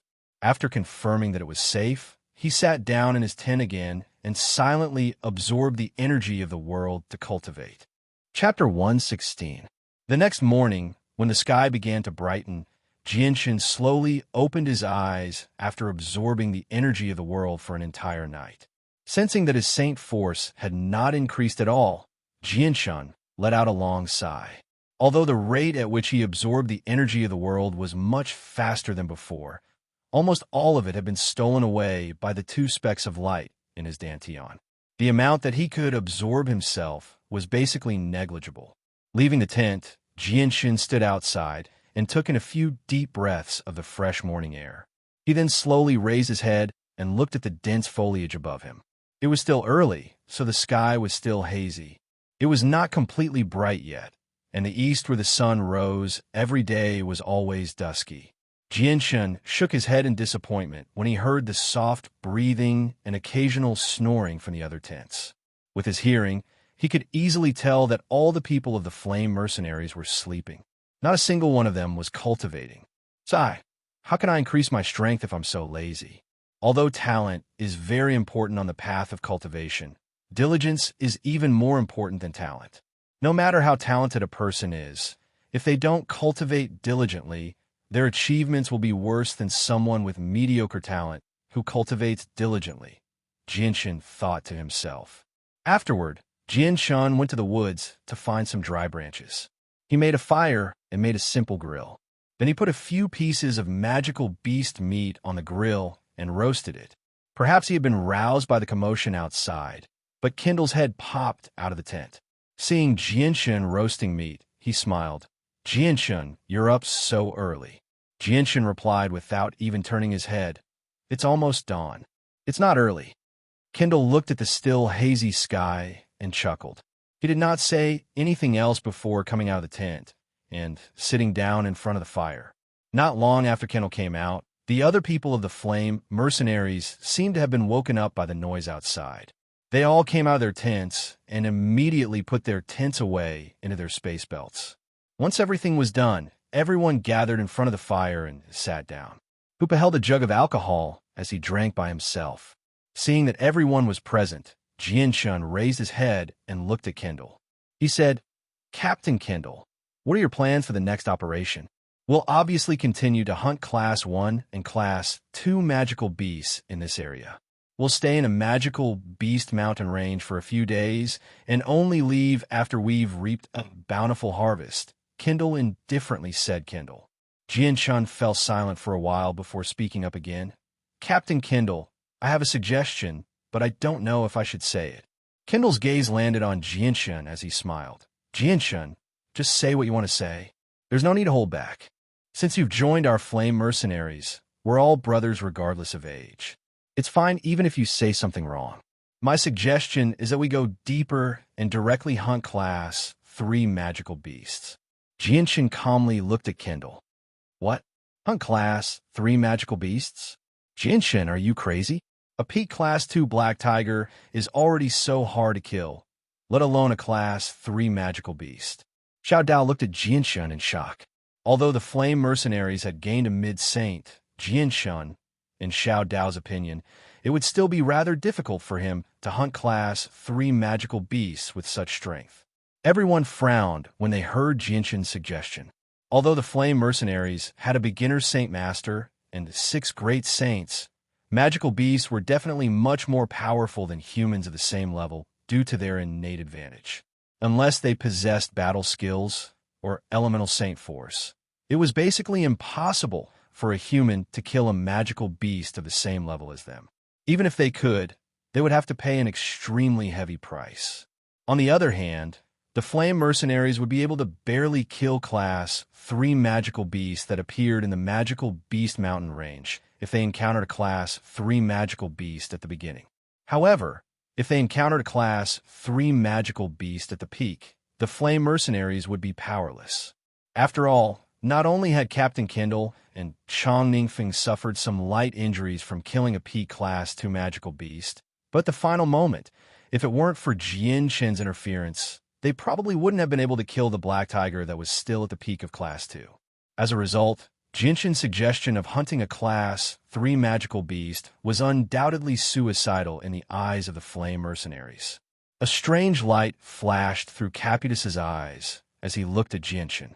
He asked, Jian-Shun, since you've taken the initiative to bring up the matter of hunting a class 3 magical beast, you must possess the strength to do so. Jian-Shun hesitated for a moment before nodding.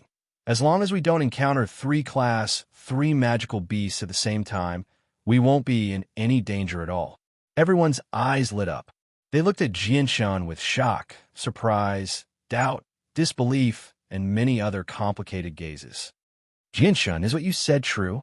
As long as we don't encounter 3 class 3 magical beasts at the same time, we won't be in any danger at all. Captain Kindle's breathing became heavy as he asked urgently.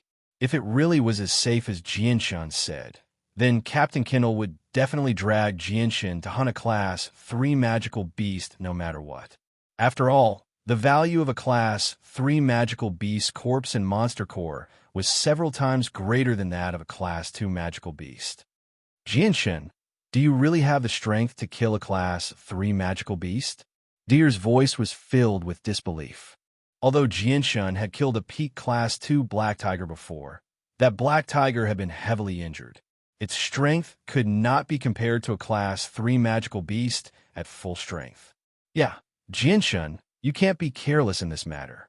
Otherwise, you'll lose your life. The one who spoke was Chong Ningfeng. His voice was filled with seriousness. Jian-Shun looked at everyone with a smile. He did not feel the slightest bit of displeasure from everyone's reaction. After all, with the flame mercenaries' current strength, hunting a class 3 magical beast was indeed a little too difficult. The slightest carelessness could lead to casualties. Everyone's caution was within reason. Why don't you all trust me this time? On the other hand, if we really can't deal with a class 3 magical beast, we have the strength to retreat unscathed. Jian-Shun's voice was filled with confidence. Everyone's gazes immediately gathered on Kindle when they heard that. Such an important matter still needed to be decided by Kindle himself. Kindle sucked in a deep breath as he stared at Jian-Shun with shining eyes. When he saw the confidence on Jian-Shun's face, he clenched his teeth and finally made up his mind. He called out, "All right, we'll do it this time. Jian-Shun, since you're so confident, I'll temporarily give you command of the group. You can decide what to do. Does anyone have any objections?" As he said that, he swept his gaze across everyone. I have no objections. I have no objections. I have no objections either. Kindle's decision passed through everyone very quickly. No one had any objections, and it was passed by everyone. Seeing this, Jinshin finally revealed a trace of a happy smile. He said, "All right, since everyone trusts me so much, I definitely won't disappoint everyone. Let me make the arrangements right now." Jinshin paused for a moment before continuing. "I'll lead the way. Everyone else will remain in the same position. If we encounter a class 3 magical beast, I'll go first. You all pay attention to the surroundings to prevent other magical beasts from taking advantage of the chaos to attack. If other magical beasts appear, do your best to stall them. Remember, don't go all out. Just stall them." The members of the Flame Mercenaries looked at each other when they heard this. They could see great doubt and surprise in each other's eyes. They were indeed very curious as to how Jinshin, who was only a mid-level great saint, could hunt class 3 magical beasts by himself. Moreover, it wasn't difficult to tell from his words that he didn't care about class 3 monster cores at all. After breakfast, everyone packed up their things and set off for the depths of the magical Beast Mountain range once more. However, their formation had already changed. Jinshin walked 10 meters ahead of everyone by himself, while the others maintained their formation from before. The entire group didn't give off the slightest bit of aura or killing intent. Instead, they attracted quite a few class 1 magical beasts along the way. However, because they were in a hurry, these class 1 magical beasts weren't handed over to Xiao Dao and the others to deal with. Instead, they were directly killed by the great saints of the Flame Mercenaries. As everyone continuously ventured deeper into the forest, the terrain of the forest began to deteriorate. Swamps that were difficult to see with the naked eye covered the ground, and all sorts of poisonous insects and plants were everywhere. Occasionally, they would even be attacked by some special plants that could eat people. Everyone maintained a vigilant state along the way. They paid attention to the ground beneath their feet while paying attention to their surroundings as they carefully advanced. Along the way, they obtained a few more Class 1 and Class 2 monster cores, but as they continuously ventured deeper into the forest, the number of Class 1 magical beasts decreased. However, the number of Class 1 magical beasts gradually decreased, while Class 2 magical beasts would appear almost every once in a while. At this moment, Jinshin's ears twitched slightly as he walked to the front. Afterwards, he suddenly stopped and raised his hand to signal the members of the Flame Mercenaries behind him to stop as well. Noticing Jinshin's actions, the members of the Flame Mercenaries immediately stopped as well. All of them nervously observed their surroundings. Even though Jinshin had repeatedly assured them that there would basically be no danger as long as they didn't encounter more than 2 Class 3 magical beasts at the same time, everyone was still nervous. After all, they were facing Class 3 magical beasts this time, not ordinary Class 2 magical beasts. Although Class 2 magical beasts and Class 3 magical beasts only differed by a single rank, the difference in strength was several times greater. At this moment, the roar of a wild beast rang out from up ahead. As the weeds in front swayed violently, a huge magical beast that was 2 meters tall appeared before everyone's eyes. This magical beast looked like a wild boar with a long nose. The only difference between it and a wild boar was the corner of its mouth. There was a pair of snow-white fangs that were a foot long, and there was a single horn on its forehead. Captain Kindle swept his gaze over the magical beast before him and immediately became serious. He said, "A unicorn magical boar? Jinshin, be careful. This is a Class 3 unicorn magical boar." Jinshin faintly nodded as he calmly stared at the unicorn magical boar in front of him. The silver-white light wind sword gradually appeared in his right hand as a layer of hazy sword light was emitted, enveloping the entire sword. Chapter 117. Seeing Jinshin rush towards the horned demon boar alone, the members of the Raging Flame Mercenary group all stared with wide eyes at Jinshin's body. They all wanted to see just how Jinshin would be able to kill a Class 3 horned demon boar. Captain Kindle's face was grave as he quickly gathered Saint Force from his right hand and formed a large axe. He gripped the axe tightly with both hands as his sharp eyes stared unblinkingly at Jinshin's weak body. If Jinshin was unable to block the Class 3 horned demon boar's attack, then Kindle would not hesitate to rush forward and save Jianshan. In this group, perhaps only Kindle would be able to contend against the horned demon boar. Jianshan's body was like a ghost as he appeared in front of the horned demon boar with an extremely fast speed.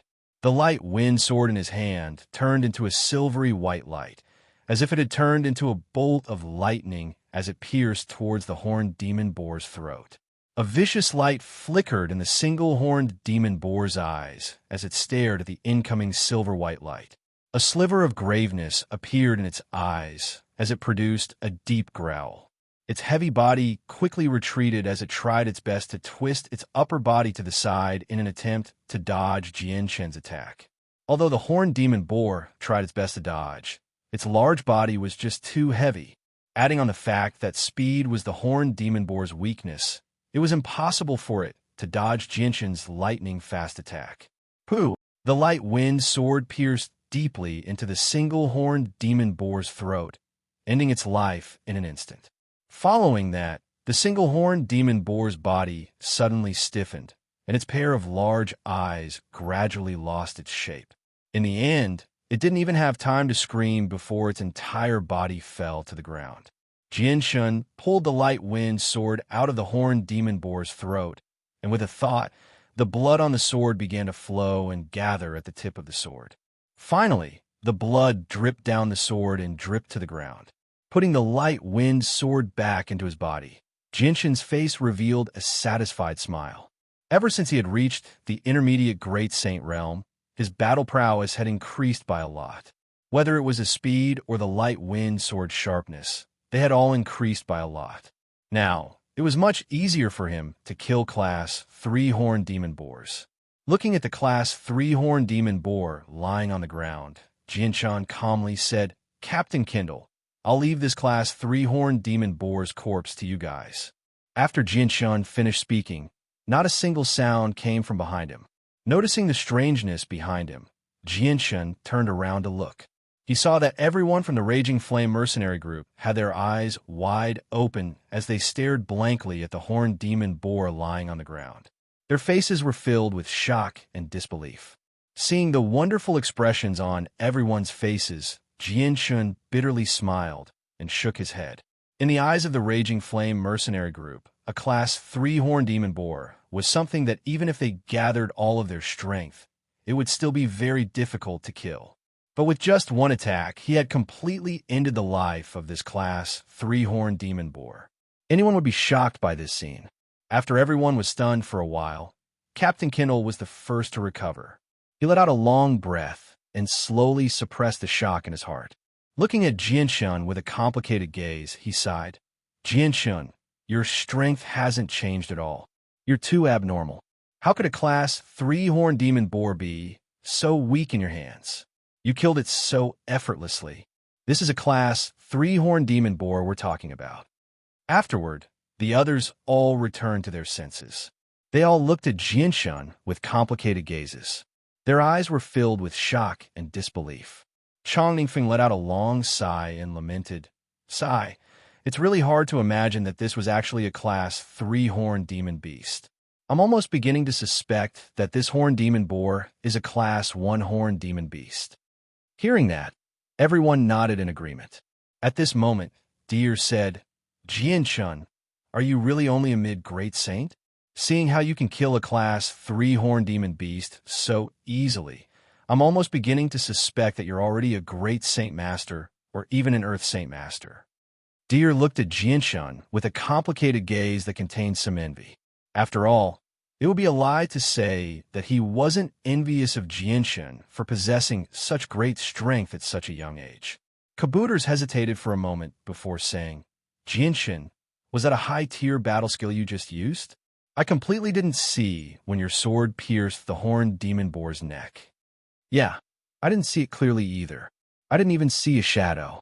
Hoopa seemed extremely gloomy. Hearing that, Jianshan smiled and said, "It's not a battle skill.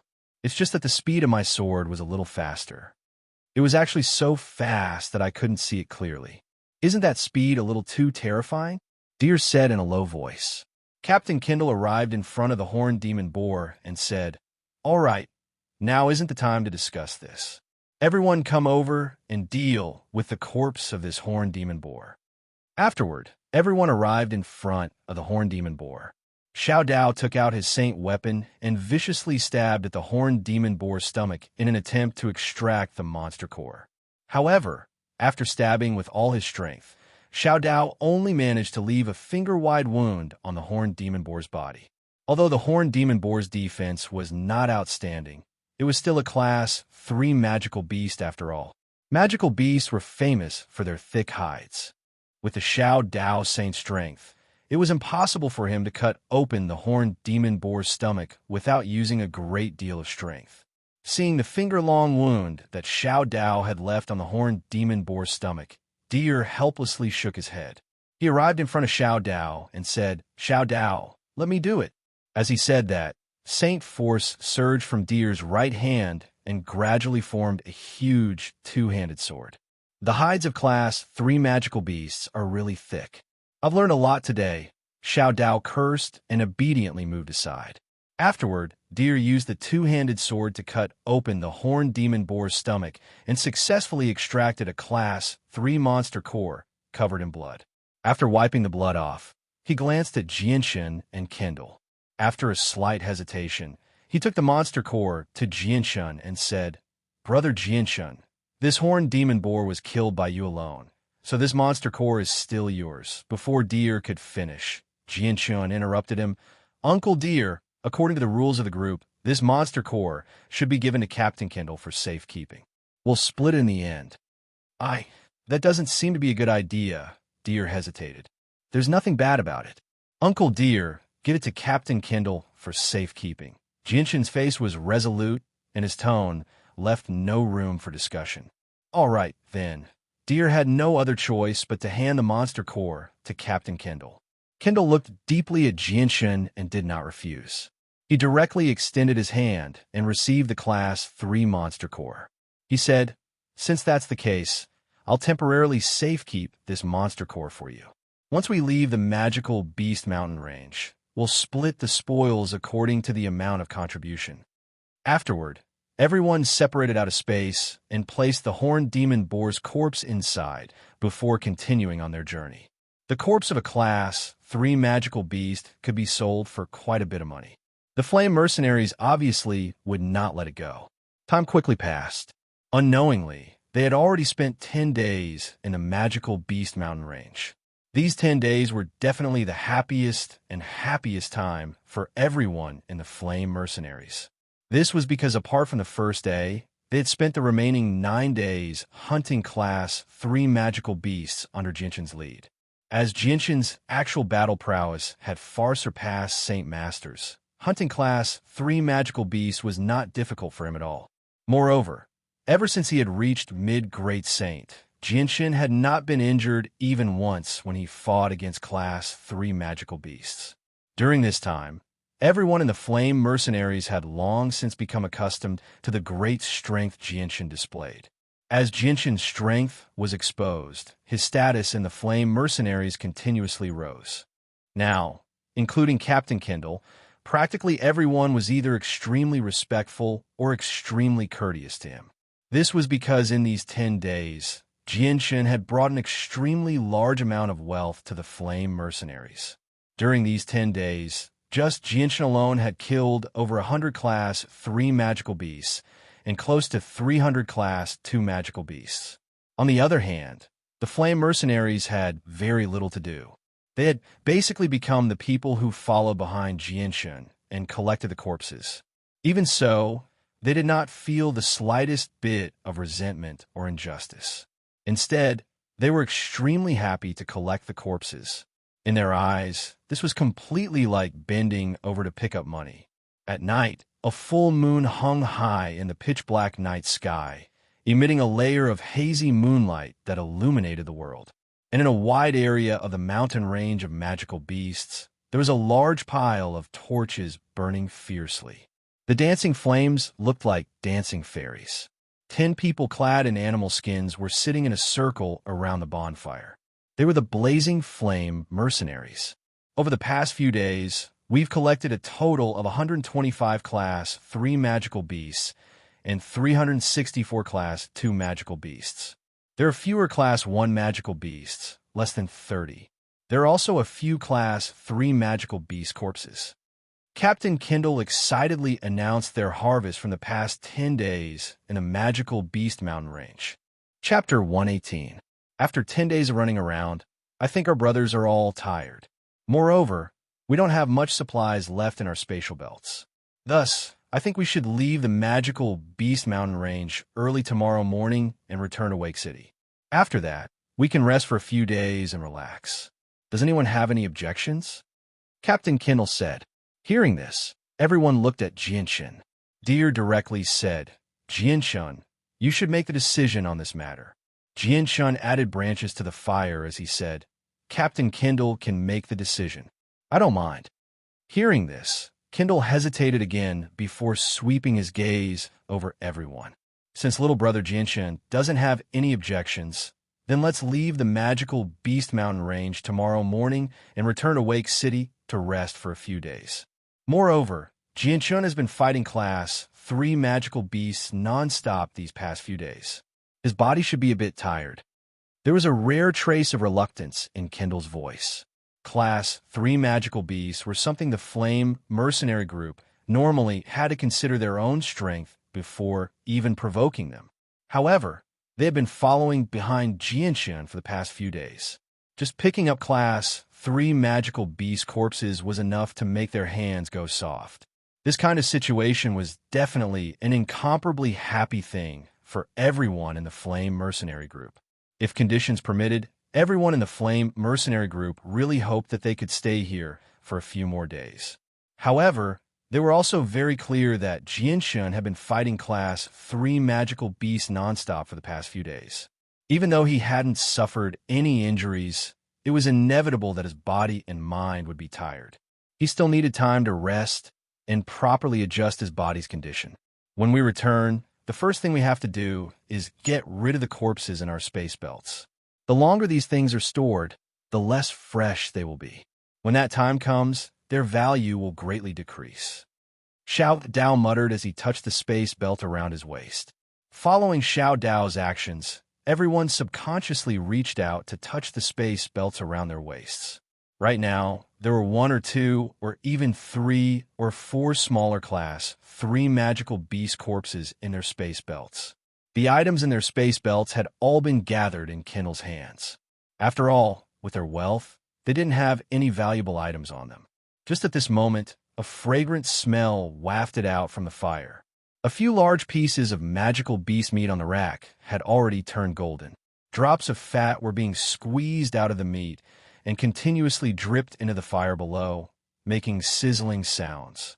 Smelling this thick fragrance, everyone's appetite was greatly aroused. Some people's stomachs even began to rumble. Suddenly, Jianchen's ears twitched slightly. He immediately turned around, but as soon as he turned around, a tiny, beast-like figure shot towards him from the darkness in the distance.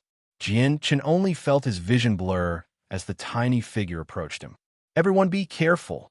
Jianchen roared. He didn't have time to see what kind of magical beast that small body was. His hands abruptly pushed against the ground, and his body that was sitting cross-legged on the ground suddenly jumped up. In the air, the silver-white light wind sword appeared in Jianchen's right hand. The rest of the Raging Flame mercenaries weren't slow either. Almost as soon as they heard Jianchen's roar, everyone stood up from the ground and took out their saint weapons, vigilantly scanning their surroundings. Jianchen's body somersaulted a few times in the air before landing firmly on the ground 3 meters away. His eyes were fixed on the burning bonfire. Beside the bonfire, there was actually a small beast about a foot long. The small beast looked very cute. Its body of pure golden fur seemed to emit a faint glow under the light of the bonfire. The small beast's eyes were fixed on the bonfire, emitting a rich aroma of magical beast meat. Its small tongue was constantly sticking out of its mouth, licking its lips. Its 2 front paws were impatiently moving in place, as if it couldn't wait any longer. Looking at the small beast in front of him, Jianchen immediately let out a sigh of relief. Looking at the small beast's current appearance, it was clearly attracted by the aroma of the magical beast meat. Jinshin, what's going on? At this time, Captain Kindle's voice sounded. Ever since he'd heard Jinshin's roar, he'd immediately become vigilant. However, after observing the surroundings, he didn't discover anything. Jinshin smiled bitterly. Nothing, it's just that this thing suddenly ran out. As he spoke, Jinshin pointed at the small beast standing in front of the bonfire. Hearing this, everyone's gazes followed the direction Jinshin was pointing at. Only now did they discover that a small beast had appeared in front of the bonfire at some unknown time. Everyone looked at each other and saw the surprise in each other's eyes. Captain Kindle took a few steps forward and bent down slightly. He stared at the small beast in front of him and sized it up. Afterwards, a thoughtful look appeared in his eyes as he said, "It looks like this should be the cub of a magical beast. Jinshin, can you tell the origin of this small beast and what breed it is?" Jinshin slowly walked in front of the small beast and slowly squatted down to size it up. However, the small beast in front of him wasn't the slightest bit afraid of the strangers around it. It didn't even look at them. Its pair of small eyes only stared at the magical beast meat roasting on the bonfire. It wasn't clear whether it was because it wasn't afraid of these people at all or because it was too young, but didn't feel any fear at all. Seeing the small beast like this, Jinshin couldn't help but smile. He reached out and picked up a wooden stick with a large piece of magical beast meat stuck on it. He tore off a piece of golden roasted meat and sniffed it a few times. Hello, hello, hello. The small beast's eyes stared closely at the piece of magical beast meat that Jinshin tore off. Its four hooves impatiently stomped on the ground. In the end, it actually stood up on its hind legs and kept making sounds. Saliva was already dripping from the corner of its mouth. Seeing that the small beast wanted to eat this piece of meat so much, Jinshin no longer continued to tempt the small beast. He directly tore off the piece of magical beast meat and put it in the small beast's mouth. The small beast immediately stretched out two front paws and tightly hugged the magical beast meat. Then it was not afraid of the heat and directly ate it. Jinshin stretched out a hand and directly picked up the small beast. He held it in front of his eyes and carefully looked at it. The small beast didn't seem to realize that it had been picked up by others. It was still eating the magical beast meat that it was holding in front of its paws. Staring at the small beast for a while, Jinshin's face gradually became interesting. Finally, his face gradually showed a trace of excitement. "Jinshin, you know the origin of this cub. What kind of species is it?" Looking at the expression on Jinshin's face, Chong Ningfeng couldn't help but ask. Jinshin slowly put down the small beast. With a somewhat excited voice, he said, "If I've guessed correctly, this should be the cub of the Class 5 Golden Tiger King." "What? The cub of the Class 5 Golden Tiger King?" "Jinshin, are you sure you didn't see wrong?" Cabs covered his mouth. His voice was filled with unconcealable shock. As for the others, their faces were also filled with shock and disbelief.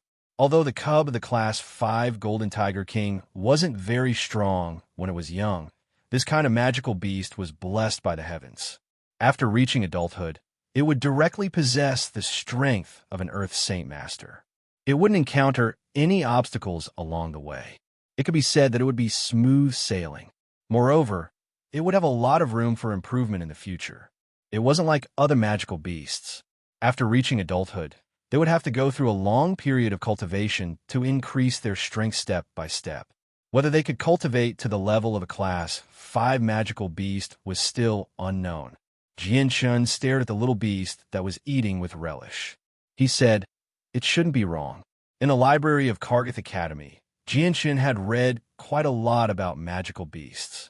As a result, Jinshin was extremely familiar with many species of magical beasts on the Tianyuan continent. The most eye-catching part of the Golden Tiger King was its golden fur and the word king on its head. Coupled with the cub's size, Jinshin was able to confirm the origins of the cub with a single glance. The people of the Flame Mercenaries all sucked in a deep breath. At that moment, all of their hearts began to thump uncontrollably. Even though the cub of a Class 5 magical beast was nowhere near Class 5 and needed a certain amount of time to mature, it was still far more valuable than a mature Class 5 magical beast. This was because a mature Class 5 magical beast already possessed a certain amount of intelligence. They would rather die than submit to a human and become a human's pet or mount. As a result, taming a mature magical beast was extremely difficult. However, a cub was different. As a cub's intelligence had not matured yet, taming it was extremely easy. It was also extremely easy to nurture its emotions.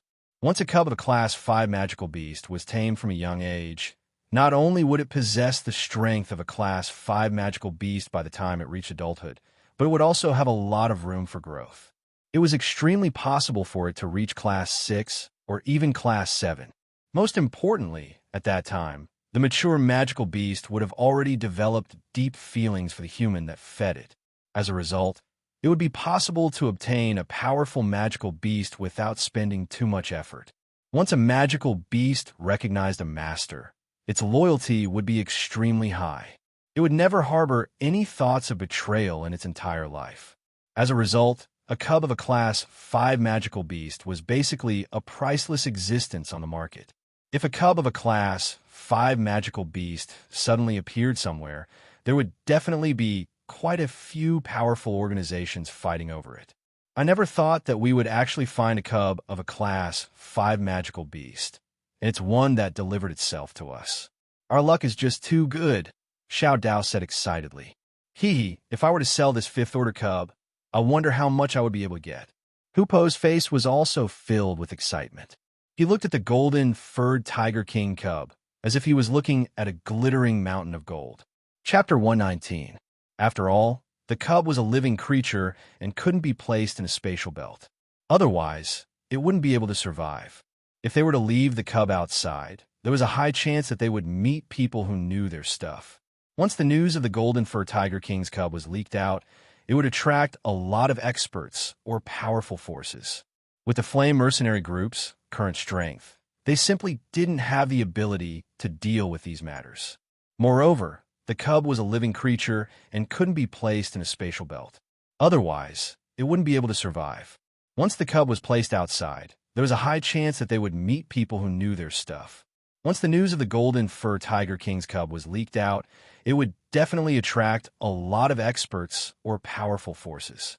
With the Flame mercenary group's current strength, they simply didn't have the ability to deal with these matters. Ha ha ha ha. Since you don't have the ability to bring this Golden Tiger King cub out, then you might as well just give it to us. Just at that moment, a burst of loud laughter suddenly rang out. The voice was filled with unconcealable excitement.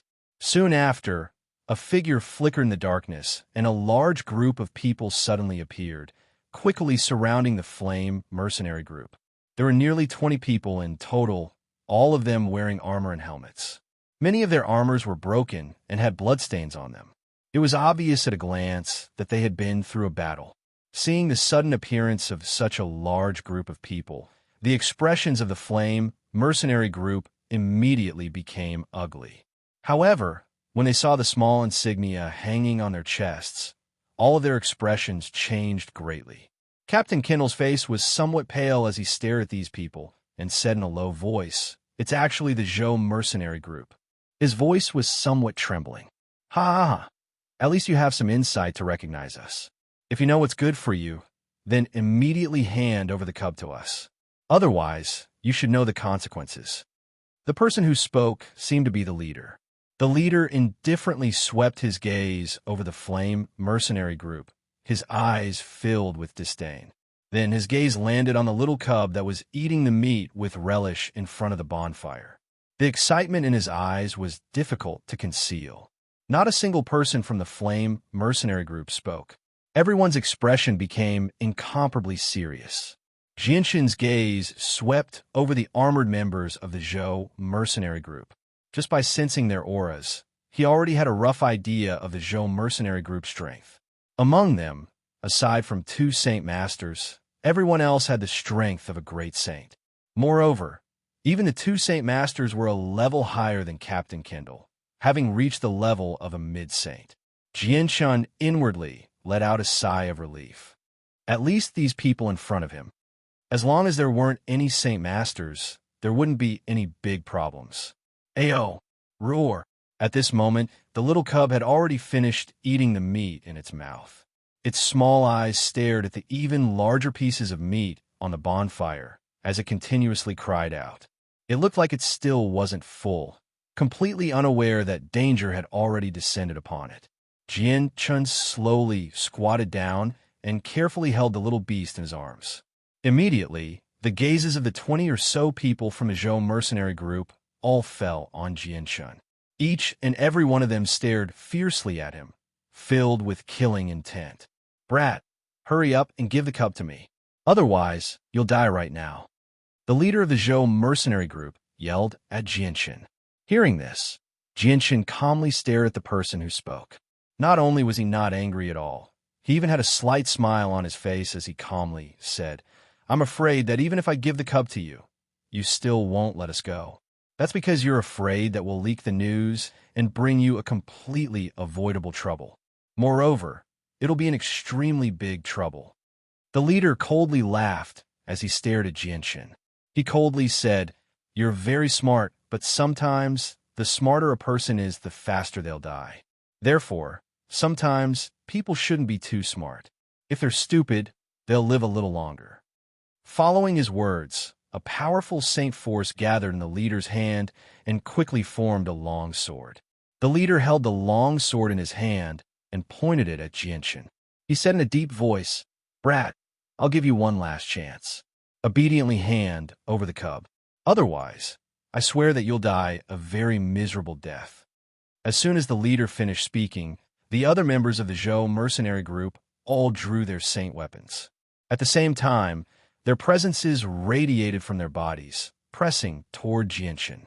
At the same time, the Flame mercenary group did not back down either. They all took out their own saint weapons and vigilantly stared at the surrounding Zhou mercenary group. Every single one of them had an unprecedentedly solemn expression on their faces. They knew very well that even if they were to hand the infant over to the Zhou mercenary group, the Zhou mercenary group would not let them go. If they were in the same situation, they would also do the same. Since they were going to die, no matter what, they might as well go all out. Even if they were to die, they would drag someone down with them. Even if they could not, they would not let the Zhou mercenary group off so easily.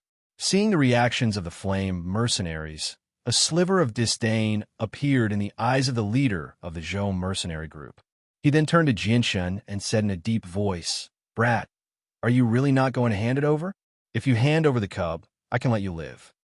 Now that the cub was in Jian-chun's hands, the leader did not dare to act rashly before Jian-chun released the cub. He was afraid that Jian-chun would kill the Class 5 cub if he pressured him too much. Jian-chun clearly understood the leader's concerns and could not help but chuckle. He held the squealing cub in his left hand and gently stroked the cub's furry head with his right hand. He smiled and said, "Since you want this cub so much, why don't you come and take it? Are you saying you don't have the guts to come and take it even though you have the guts to ask for it?" The leader stared at Jian-chun with an extremely sharp gaze.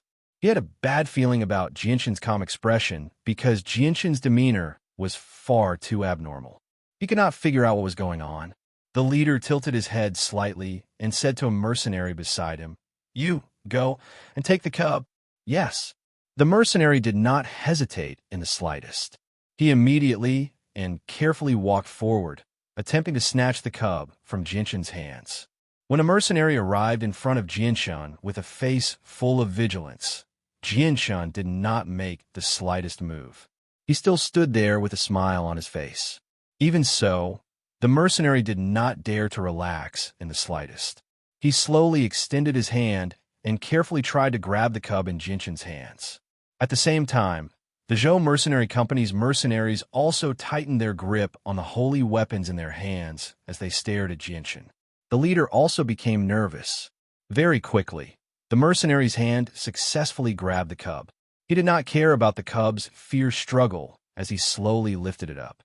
From the beginning to the end, the mercenary was very careful and was always on guard against Jian-chun's sudden attack.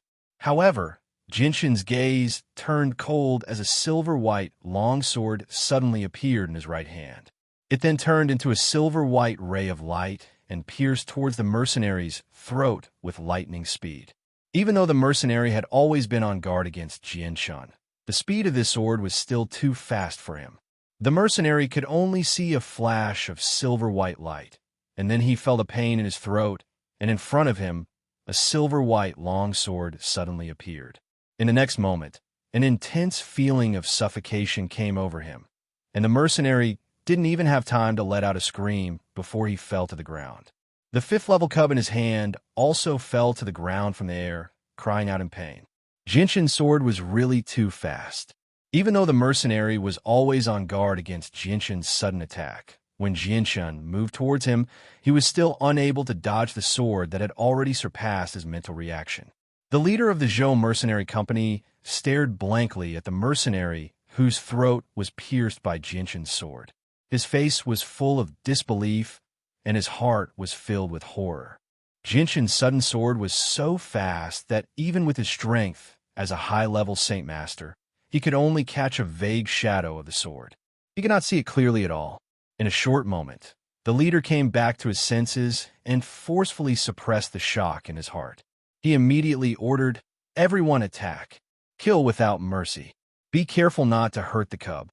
After saying that, a huge sword appeared in the leader's hand. With powerful energy fluctuations, it whistled towards Jianshun with an ear-piercing sound. In the Zhou mercenary company, a huge sword also appeared in the hand of another Saint Master. He cooperated with the leader and swung his huge sword towards Jianshun. From Jianshun's sword, the two of them could see that Jianshun was not so easy to deal with. As a result, the only two Saint Masters in the Zhou mercenary company actually tacitly agreed to attack Jianshun at the same time. On the other side, the Flame mercenary company also clashed with the rest of the Zhou mercenary company. Both sides began an intense battle. The members of the Flame mercenary company did not scatter. Instead, they gathered together and formed a circle, protecting Xiao Dao's group of 3 who were only saints. This was because Xiao Dao's group of 3 who were only saints could not interfere in this kind of battle. They would only be sending themselves to their deaths. The other 5 great saints and Kendall, who was a low-level Saint Master, fought against the Zhou mercenary company outside the circle. However, due to the great difference in strength and numbers, the Flame mercenary company was at a complete disadvantage not long after the battle began. They were basically completely suppressed by the Zhou mercenary company and could only defend. Chapter 120. Jianshun didn't want to clash head-on with the Zhou mercenary group's leader. Instead, he leaned to the side and dodged the leader's large sword by a hair's breadth. At the same time, the light wind sword in his hand turned into a silver light and pierced towards the Zhou mercenary group's leader. Although Jianshun's battle prowess wasn't any weaker than a Saint Master's, that was only in terms of battle prowess. In terms of Saint force, there was still a large gap between him and a Saint Master. If he were to clash head-on with the Zhou mercenary group's leader, then Jianshun would definitely be at a disadvantage. Without a doubt, that would be a very unwise choice. Jianshun's greatest advantage was his fast sword. It was so fast that people on the same level as him would never be able to react to it. Even if they were a level higher than him, they would only be able to vaguely catch a glimpse of the sword shadow. Furthermore, Jianshun's movements were mysterious and unpredictable. Even if he were to meet someone who was stronger than him and had Wind Saint force, he would still be able to contend with them for a bit. Against a Saint Master whose Saint force wasn't much stronger than his own, unless it was absolutely necessary, Jianshun wouldn't use his weakness to clash head-on with his opponent's strength. Seeing that Jianshun's sword was coming towards his throat at an unimaginable speed, the leader's face instantly became incomparably solemn. Immediately after, a large amount of Saint force surged out from his body. As for himself, he relied on his Saint force to suddenly rotate his body and move to the side, narrowly dodging Jianshun's fatal strike. Even though the speed of Jianshun's sword was very fast, it was still not enough to force the high-level Saint Master leader into a corner. Even so, the light wind sword still managed to leave a shallow white mark on the leader's shoulder armor. With a flick of his wrist, the light wind sword seemed to have transformed into a nimble little snake. The sharp edge of the sword cut through the air, and with a sweep of the sword, It chased after the leader who was trying to dodge to the side without letting up. The leader's expression became unprecedentedly solemn. Although he could feel that Jinshin's strength wasn't as high as his own, the speed of his sword was so fast that even with his current strength, he would only be able to dodge it if he used all of his strength. Furthermore, the sword was aimed at his throat, so if he wasn't careful, he could lose his life at any time. Without the slightest hesitation, the leader raised his greatsword in front of his throat. Just as he was about to block, the light wind sword's sharp edge had already clashed with his greatsword, creating a fierce friction.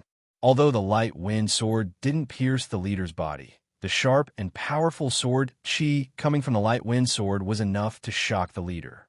He secretly thought to himself, "What a sharp sword chi!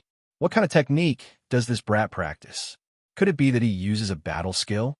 Thinking about a battle skill, the leader's heart couldn't help but burn with passion.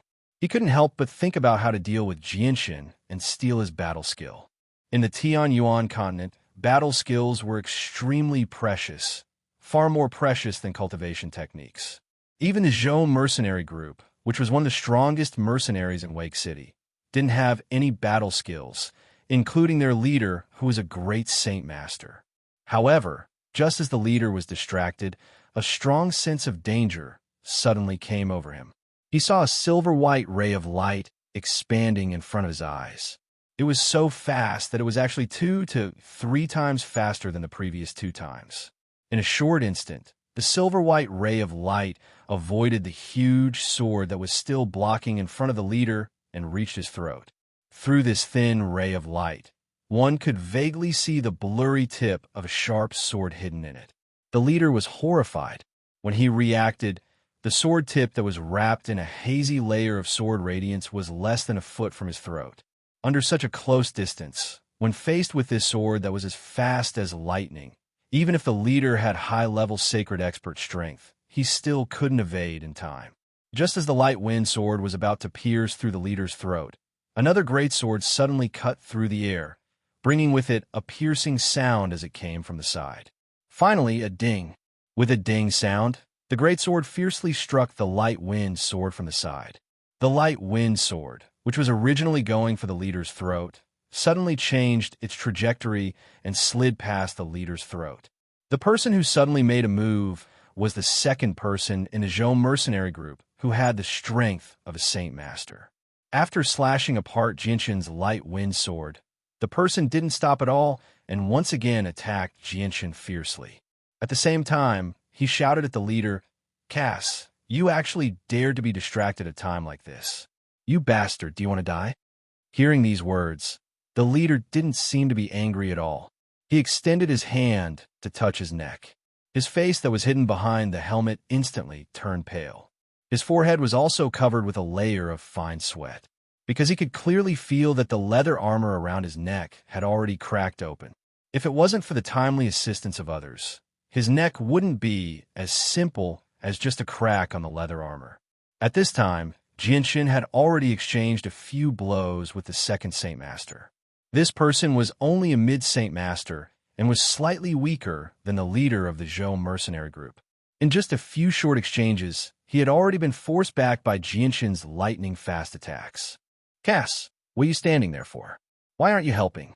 This brat sword is too fast. I can't block it anymore. Damn it.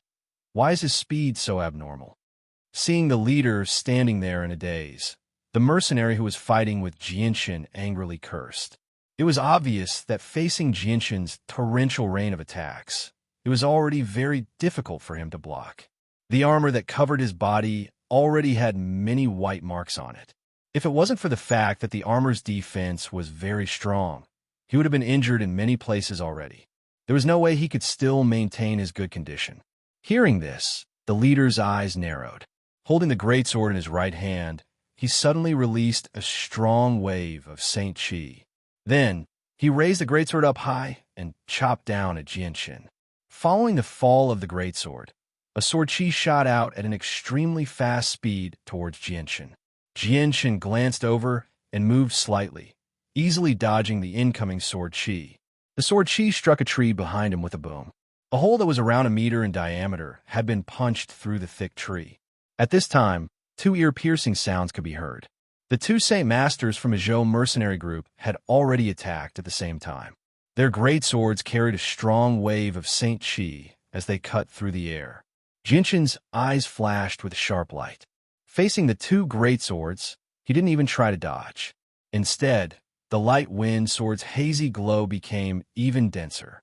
Then, it turned into a sky full of afterimages that collided with the two great swords in midair. Ding, ding, ding. The sound of metal colliding rang out. In an instant, Jinshin had already stabbed out 18 times at an extremely fast speed.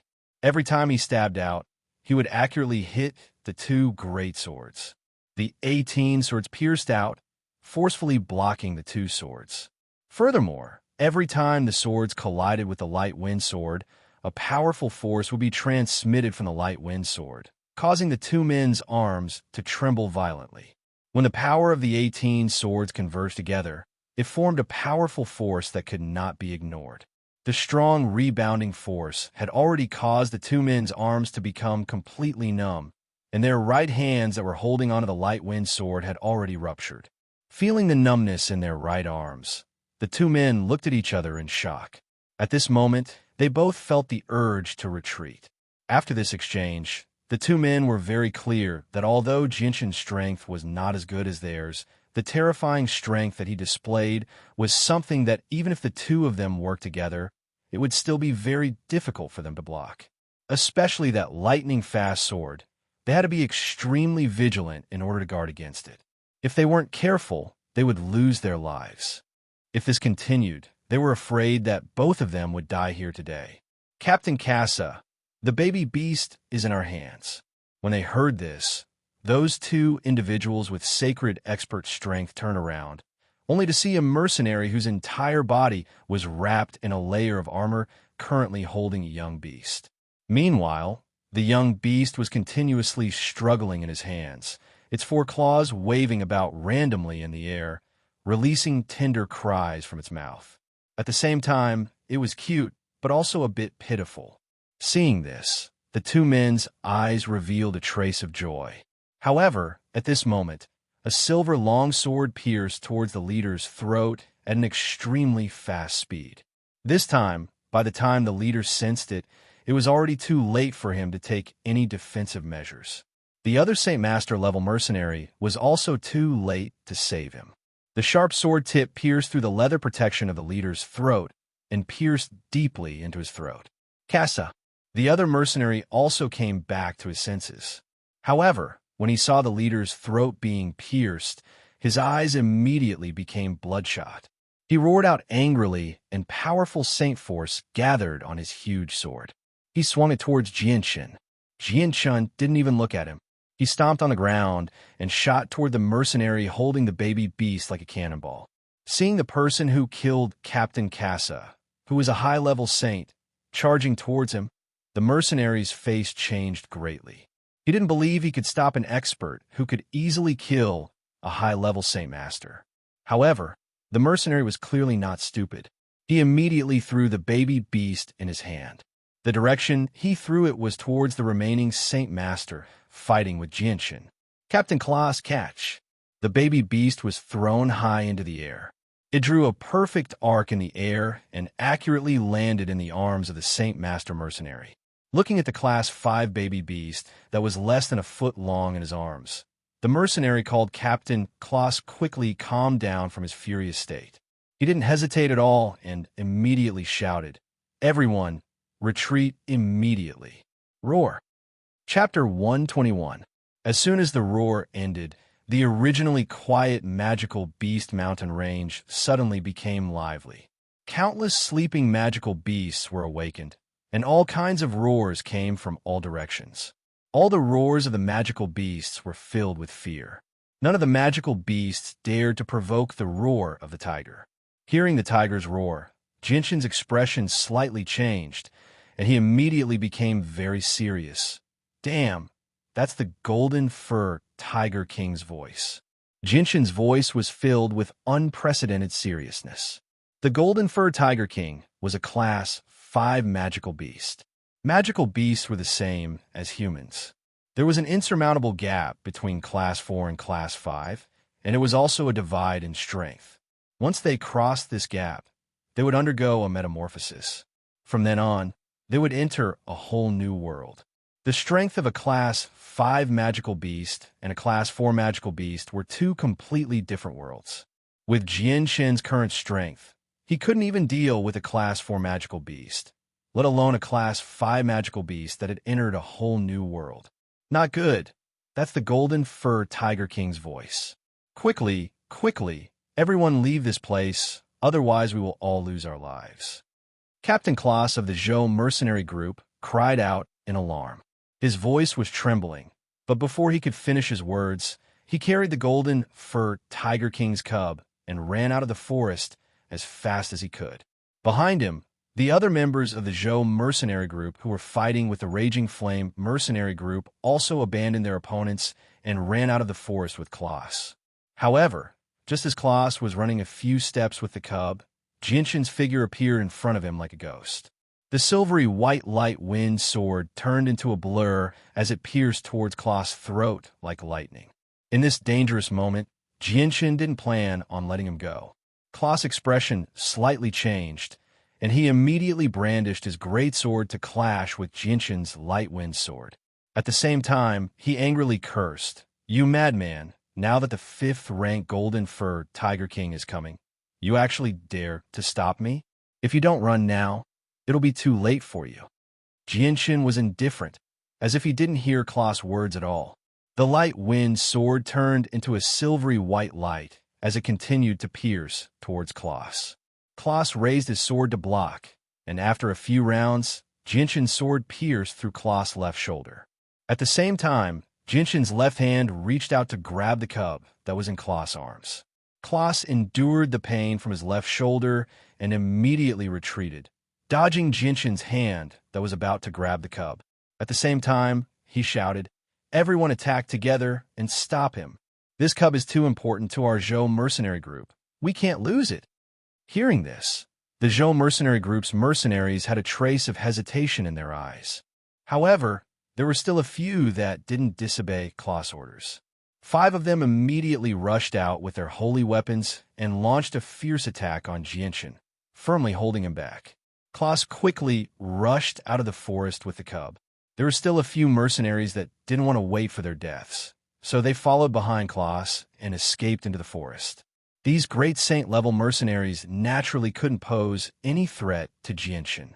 By the time Jianshen finished off the 5 mercenaries, Klaus had already led the rest of the mercenaries away. Roar! The tiger's roar in the distance grew closer and closer. The Class 5 Golden-Haired Tiger King was rapidly approaching. A trace of anxiety also appeared in Jianshen's eyes. He quickly arrived in front of Captain Kendall and said, "The Golden-Haired Tiger King is rapidly approaching. It'll reach our current location soon. Captain Kendall, we can't stay here for long. We need to leave quickly." Captain Kendall and the other members of the Flame Mercenary Group were currently bathed in blood and covered in countless wounds of various sizes. Fortunately, the battle hadn't lasted for long. Otherwise, the Flame Mercenary Group would have suffered some losses. Everyone, quickly leave this place. There was no time to treat the wounds on their bodies that were still bleeding. Everyone immediately ran as fast as they could towards the outskirts of the forest. However, due to everyone's injuries, their speed wasn't very fast. Roar! Another angry roar was heard. This time, the roar was even closer. Everyone could faintly hear the sound of the Golden-Haired Tiger King running at high speed in the forest. The wind pressure it brought along was so strong that it made the leaves around it rustle with a hua-hua-hua sound. Everyone in the Flame Mercenary Group paled. Captain Kendall quickly ran as he looked behind him. He immediately took off his space belt and stuffed it into Jianshen's hands. He said, "Jianshen, you're the strongest among us. Only you have the greatest chance of escaping. I'll give this space belt to you right now. You have to successfully escape with it." Looking at the space belt that Captain Kendall had forcefully stuffed into his hands, Jianshen was just about to refuse when Captain Kendall spoke again. "Jianshen, don't refuse. If we can't leave this forest alive, then we'll have to trouble you to take care of our families. If we all die here, then their lives will become incomparably difficult. My parents, my wife, and one of my children. Whether or not they can live a good life in the future will all depend on you." Captain Kindle's tone actually carried a few traces of pleading. Looking at Captain Kindle with a complicated gaze, Jinshin nodded with a heavy expression. He took the space belt from Captain Kindle and tightly grasped it. He comforted, "Uncle Kindle will definitely be able to escape. That golden hair Tiger King's target might not necessarily be us." "Ah, save me." Suddenly, a cry for help rang out from behind. "Kabutus, it's Kabutus. He fell into the swamp. Quick, Kabutus, grab my hand." The one who spoke was Xiao Dao. His voice was filled with anxiety. Hearing this, everyone immediately stopped. Jinshin flashed and arrived in front of Xiao Dao, who was at the back of the group. He saw Xiao Dao lying on the ground in pain. His right arm was completely extended into the swamp beside him. Kabuto's figure had already disappeared from the group. Jinshin's expression slightly changed. He immediately laid on the ground, and his right hand followed Xiao Dao's position and inserted it into the swamp. However, he only managed to grab Xiao Dao's empty hand that was placed in the swamp. "Kabutus!" Xiao Dao painfully closed his eyes. His voice was filled with sorrow. "Sang!" Jinshin inwardly sighed. He immediately slung Xiao Dao over his shoulder and shouted, "Let's go." Saying so, he took the lead and ran forward. The other members of the Raging Flame mercenary group also inwardly sighed. Their eyes flashed with grief. They didn't hesitate in the slightest and once again ran towards the outskirts of the forest. At this moment, every bit of time they wasted was a little less hope of escaping. Because it was night, the magical Beast Mountain range was very dark. The visibility was very low, and even the road couldn't be seen. Along the way, everyone tripped and fell quite a few times. However, as soon as they fell, they would immediately get up and run again. While running, they would do their best to step on the roots of the trees to prevent themselves from falling into the swamp. Not long after they started running, Jinshin, who was leading the way, suddenly stopped. "Jinshin, why did you stop? Hurry up and run." Behind him, Captain Kindle anxiously said. Jinshin didn't say anything and only pointed forward. Seeing this, Captain Kindle raised his head and looked over. In the dark night, he could vaguely make out a dozen or so figures stopping in front of them. Their figures appeared to be in a sorry state, and all of them were panting heavily. "It's the Zhou mercenary group," Jinshin said. Hearing this, a stern look flashed through Captain Kindle's eyes. He said in a deep voice, "It's them. Why aren't they running? What are they standing there for? We can't escape. The path ahead has been blocked by a Class 4 magical beast. Why would a Class 4 magical beast appear here? Come, follow me. We'll go around from the side." Saying so, Jinshin immediately dove into the forest to the side. Roar! Another tiger's roar came from behind. This time, the sound was even closer. The roar was so loud that it temporarily blinded everyone in the Inferno mercenary group. After the roar passed, they saw a huge black shadow shooting out from behind at an extremely fast speed, pouncing towards the Zhou mercenary group in front. Soon after, they heard a series of miserable cries. In just a short exchange, several members of the Zhou mercenary group had fallen to the ground. There was even one person who was bitten by the huge black shadow and lifted high into the air. Not good. The Golden Tiger King's speed is too fast. It actually rushed over here so quickly. Let's go quickly, or else we won't have another chance. Looking at the black shadow, Jinshin instantly guessed the movement technique of the black shadow from its body's shape. He immediately cried out in alarm. Soon after, Jinshin didn't hesitate and immediately dove into the dense forest to the side. Up ahead, the dozen or so people of the Zhou mercenary group only lasted for less than a breath of time before dying one by one at the hands of the Golden Tiger King. Only Klaus, who was holding the cub of the Golden Tiger King, luckily managed to survive. Against a genuine Class 5 Golden Tiger King, these mercenaries who were only great saints were naturally unable to withstand a single blow. Klaus held the Tiger King's right hand with his left hand while his right hand held a huge sword to the cub's throat. He was in a deadlock with the Golden Tiger King. The Golden Tiger King's body was 4 meters long and as tall as a person. Only a pitch-black shadow could be seen in the night, and it was impossible to see its full appearance. Roar! The Golden Tiger King let out a low roar. Its eyes had already become scarlet red as it stared at Klaus with an ominous glint in its eyes. It clearly didn't dare to act rashly in consideration of the child in Klaus' hands. Having reached Class 5, it already possessed a certain level of intelligence. Back off, immediately back off, or I'll kill it with a single strike. Klaus stared at the Golden Tiger King in front of him in fear.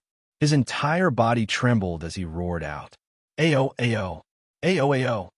The cub of the Golden Tiger King uneasily struggled in Klaus' hands. It clearly felt a little scared. Although it was a Class 5 Sciention magical beast, it was still young and didn't possess the slightest bit of ability. Seeing that the Golden Tiger King was still unmoved, Klaus gritted his teeth and suddenly pressed the huge sword in his right hand down a little. Immediately, a few strands of golden fur slowly floated down. Roar! The Golden Tiger King let out a low roar, and its huge body immediately retreated slowly. However, the scarlet-red ominous glint in its eyes became even more intense. Chapter 122. Seeing that the Golden Tiger King had retreated, Klaus couldn't help but let out a sigh of relief. At this moment, his heart was beating so fast that even if someone was standing next to him, they would be able to hear it clearly. This time, he used the Golden Tiger King's cub to threaten the adult Golden Tiger King. It could be said that Klaus had taken a huge risk. He was forced to the end of the road, and this was his last gamble. Fortunately, he succeeded. However, the situation wasn't very optimistic. Although the Golden Tiger King was threatened by his cub, it was still eyeing him covetously. Klaus knew that it was impossible to make it retreat. Moreover, he didn't dare to force it too much. Otherwise, it would have the opposite effect. From the crimson light in the Golden Tiger King's eyes, the experienced Klaus knew that the Golden Tiger King had already sunk into a violent rage. It was only because its infant was still in his hands that it didn't dare to act out. Right now, the infant in his hands had completely become Klaus' protective talisman. If he lost this talisman, Klaus knew exactly what would happen to him. Under the threat of death, Klaus surprisingly calmed down. He quickly thought of a way to escape. Even though he was already in such a dangerous situation, Klaus still didn't give up on his desire to live. As long as there was a sliver of hope, he wouldn't give up. It was much better than standing there and waiting for death. Perhaps he really could escape from this seemingly weak sliver of hope. At this moment, Klaus caught sight of the flame mercenaries standing nearby from the corner of his eye. His heart skipped a beat, and he immediately tossed the infant beast in his hand high into the air, throwing it towards the flame mercenaries. Roar! Just as Klaus moved, the Golden Fur Tiger King, who was eyeing him covetously from the side, let out a deep roar. It immediately pounced forward and pushed Klaus to the ground. Its 2 front claws pressed down on Klaus' shoulders. Those sharp claws scratched out 2 deep bloody scars on Klaus' shoulders. The stench from the Golden Fur Tiger King's bloody mouth almost suffocated Klaus. Klaus' face instantly paled after being pressed to the ground by the Golden Tiger King. His mind was completely blank. He originally wanted to throw the cub over the flame mercenaries to draw the Golden Tiger King's attention away, but he didn't expect the Golden Tiger King to move so quickly. The moment he threw the cub out, the Golden Tiger King had already pushed him to the ground. Klaus was certain that he had no chance of survival. Illo! Illo! The infant tossed by Klaus continuously flipped in the air. The feeling of weightlessness finally caused the infant to feel a wave of fear, and it let out a frightened cry. Seeing the infant tossed into the air and falling to the ground, a trace of panic appeared in the Golden Tiger King's scarlet eyes in a very human-like manner. It let out a low roar and didn't have time to pay attention to Klaus under its claws. It leapt forward and chased after the infant. Klaus blanked out for a moment when he felt the weight on his shoulder lighten. When he saw the Golden Tiger King chasing after the infant, he immediately understood. A trace of ecstasy appeared in his eyes, and he ignored the intense pain from the Golden Tiger King's claws on his shoulder. He crawled up from the ground in a sorry state and directly disappeared into the dense forest beside him. Seeing Klaus escape, the tiger-type magical beast blocking the path ahead stomped its front paws uneasily on the ground. It wanted to immediately give chase, but when its gaze fell on the exposed golden tiger king, it immediately suppressed the impulse in its heart. Although a tiger-type magical beast already possessed a bit of intelligence, it was still too stupid in the end. How could it compare to a mature human when it came to thinking?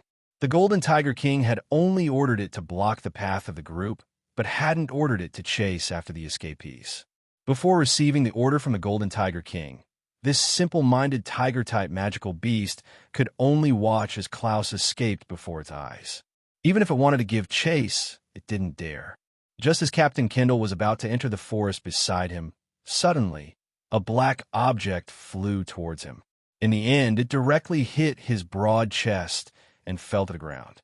Seeing this, Captain Kindle subconsciously reached out his hand to catch the falling object. Just as his hand touched the black object, he instantly understood what it was. Captain Kindle's face turned pale in an instant. He secretly exclaimed in his heart, "Shit, this is actually the cub of the Golden Tiger King." At this moment, the cub of the Golden Tiger King was no longer a valuable treasure, but a hot iron. Whoever touched it would be very unlucky. Just as Captain Kindle was about to throw the cub away, a whistling sound suddenly rang out. Afterwards, a black silhouette appeared in front of Captain Kindle with extreme speed. A bloody mouth filled with a disgusting stench directly bit down on Captain Kindle's head. Captain Kindle didn't have time to react at all. His entire upper body was bitten by the Golden Tiger King that had suddenly appeared. The Golden Tiger King's sharp teeth pierced deeply into Captain Kindle's body. Bright red blood spurted out like a fountain from Captain Kindle's body. Captain Kindle let out a miserable cry. His voice was filled with pain and desolation. When Captain Kindle's miserable cry left the Golden Tiger King's mouth, it was clearly much weaker. Captain Kindle, Uncle Kindle, seeing Captain Kindle's upper body being bitten by the Golden Tiger King, everyone in the Flame Mercenaries felt like their eyes were about to pop out of their sockets. They all let out heart-wrenching cries of pain. The heart-wrenching cries of the Flame Mercenaries entered the ears of Jianshun, who had just entered the forest. Jianshun's expression suddenly changed, and he immediately retreated from the forest. When Jianshun saw that Captain Kindle's upper body had been bitten by the Golden Tiger King, he turned pale with fright. Immediately after, he let out a cry of alarm. The silvery white light wind sword instantly appeared in his right hand. Suddenly, a powerful silvery white sword aura erupted from it, enveloping the entire light wind sword. So, the light wind sword left Jianshun's hand, as if it had transformed into an extremely intelligent immortal sword. It automatically flew out from Jianshun's hand and shot toward the Golden Tiger King's head with lightning speed. When the light wind sword aura pierced the Golden Tiger King's head, it only pierced through a layer of skin. It didn't cause any serious damage to the Golden Tiger King. Although Jianshun's attack with the Divine Sword technique was several times stronger, the Golden Tiger King was still a Class 5 magical beast. With Jianshun's strength being only at the intermediate Great Saint realm, being able to injure it was already an inconceivable matter. Roar! The pain from its head caused the Golden Tiger King to go berserk. Its scarlet eyes fiercely stared at Jianshun. Immediately after, it let out a low roar and used force in its mouth, directly biting Captain Kindle's upper body in two. The upper body was directly swallowed into its stomach. Immediately, a headless corpse with only the chest remaining was left. Bright red blood spurted out and quickly gathered into a pool of blood. Uncle Kindle, seeing only the lower half of Captain Kindle's body remaining, the members of the Raging Flame mercenary group cried out in grief. Their eyes were filled with grief. Roar! The Golden Tiger King angrily roared as it leapt forward at an extremely fast speed towards Jianshun. Jianshun's feet moved mysteriously as his body moved like a ghost to the side, dodging the Golden Tiger King's attack. At the same time, the light wind sword that was hovering in the air turned into a silver light and once again shot towards the Golden Tiger King's head.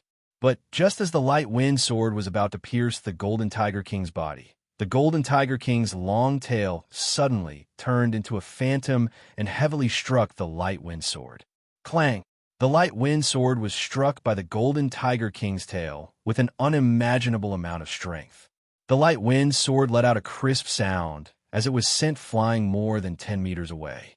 The powerful and sharp sword aura on the light wind sword also disappeared in an instant, returning it to its original appearance. Jinshin's body suddenly trembled as his face turned pale white. A trace of blood flowed from the corner of his mouth. The light wind sword was his saint weapon and was also under the control of his god. No matter how heavy the light wind sword's injuries were, it would still affect both his body and his god.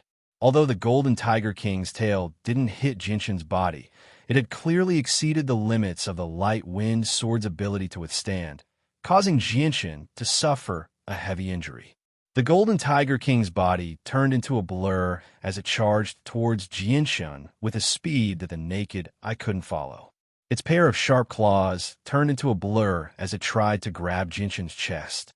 Jinshin hastily tried to dodge, but because the Golden Tiger King's speed was much faster than before, and because his body had suffered a heavy injury, he couldn't completely dodge the Golden Tiger King's attack. The Golden Tiger King's sharp claws ruthlessly swept across Jinshin's chest, immediately turning Jinshin's chest into a bloody mess. Even his white ribs were exposed. Jinshin let out a muffled groan as the intense pain caused his face to turn as white as a sheet of paper. In front of the Golden Tiger King, Jinshin didn't have the ability to resist at all. Even with the divine sword technique that he was so proud of, he only managed to leave a shallow wound on the Golden Tiger King's head. Chapter 123. Jinshin, run. I'll stop him. Suddenly, Xiao Dao roared out and arrived behind the Tiger King with his dagger. He raised his dagger and viciously slashed at the Tiger King's body. However, how could Xiao Dao, who only had the strength of a saint, injure the body of a Class 5 Golden Tiger King? When Xiao Dao's dagger came in contact with the Tiger King's body, it actually failed to leave a single mark. The Tiger King's tail turned into a blur once again as it whipped towards Xiao Dao at a speed that was difficult to discern with the naked eye. Slap! With a crisp sound, the Golden Tiger King's tail landed solidly on Xiao Dao's chest. The clothes on his chest were instantly torn apart, and his entire chest was deeply caved in. The inconceivably powerful force of the tiger's tail directly shattered the bones in Xiao Dao's chest, and the remaining force entered his body, shattering his internal organs. Xiao Dao spat out a mouthful of blood mixed with the powder of his internal organs. Xiao Dao's body flew backward for a distance of over 10 meters before crashing into a large tree and falling to the ground. Xiao Dao. Jinshin's face suddenly changed when he saw Xiao Dao's miserable state. He could not help but cry out. However, just when he wanted to go over and check on Xiao Dao's injuries, the Tiger King arrived before him with lightning speed. It opened its mouth and bit towards Jinshin's head mercilessly. The thick smell of blood from its mouth made it extremely difficult for Jinshin to breathe. In that split second, Jinshin twisted his head to the side as hard as he could, narrowly dodging the attack. At the same time, he ignored the intense pain in his chest and rolled away from the Tiger King. Jinshin basically had no power to fight back against the Tiger King. Even the technique he was so proud of was unable to pose a threat to the Tiger King. After all, the difference in strength between the two of them was just too great. Hurry up and leave. I'll keep the Golden Tiger King busy. After dodging, Jinshin immediately called out to the Flame Mercenaries. The members of the Flame Mercenaries were all stunned by Jinshin's words, but none of them moved. They were still quite far from the outskirts of the magical Beast mountain range. With their speed, how could they escape the pursuit of a Class 5 magical beast? No, Jinshin, I'm afraid that you're the only one among us who has a chance of escaping. I'll hold the Golden Tiger King back. You run, and remember to avenge us in the future. Hoopa suddenly roared. He raised his sacred weapon and charged towards the golden-haired Tiger King without fear of death. At the same time, he roared, We can't shake off the pursuit of a Class 5 magical beast at all. There's no hope of escaping today. Everyone, attack together. Delay the golden-haired Tiger King and cover Jianshun as he leaves. Despair filled the eyes of the members of the Flame Mercenaries as they watched Hoopa charge towards the golden-haired Tiger King without fear of death. Hoopa is right. We're going to die today anyway. Since that's the case, why don't we sacrifice ourselves and cover Jianshun's escape? Everyone, attack together and delay the golden-haired Tiger King. Chong Ningfeng followed Hoopa's words and loudly called out. With that, he charged towards the golden-haired Tiger King with his huge sword in hand. Jianshun, remember to avenge us in the future. The other members of the Flame Mercenaries seemed to have been influenced by Hoopa and Chong Ningfeng's words and actions. They all charged towards the golden-haired Tiger King with their sacred weapons in hand, prepared to die for sure. Seeing the members of the Flame Mercenaries charging towards the golden-haired Tiger King without fear of death, Jianshun was stunned for a moment. Then, he suddenly roared, "No, you guys hurry up and leave. I can still delay the golden-haired Tiger King for a while." With that, Jianshun instantly connected with the light wind sword that had fallen to the ground in the distance. The light wind sword once again emitted a sharp sword chi as it slowly rose into the air. However, compared to before, it was clear that the sword chi emitted by the light wind sword was much weaker. Although the members of the Flame Mercenaries all saw the strangeness of the light wind sword, at this moment, no one cared about it. Jianshun, hurry up and leave. Don't let our sacrifice go to waste. Seeing that Jianshun was about to make a move, Chong Ningfeng once again called out. The golden-haired Tiger King's scarlet eyes were filled with disdain as it looked at the members of the Flame Mercenaries charging towards it. At this time, it actually didn't make the first move. Hoopa was the first to arrive in front of the golden-haired Tiger King. With a loud roar, he poured all of his saint force into the axe in his hand and viciously chopped down on the golden-haired Tiger King's body. However, when Hoopa's seemingly powerful attack landed on the golden-haired Tiger King's body, it only managed to cut off a few strands of the golden-haired Tiger King's fur. With his strength as a great saint, his full-strength attack was unable to cause any harm to a Class 5 magical beast. Afterwards, the attacks of the members of the Flame Mercenaries also landed on the golden-haired Tiger King's huge body. However, without exception, aside from cutting off a few strands of fur, they didn't cause any harm to the golden-haired Tiger King. Its huge body didn't even move in the slightest. The members of the Flame Mercenaries were ashen. Although they already knew that Class 5 magical beasts were extremely powerful, only now did they truly understand just how powerful they were.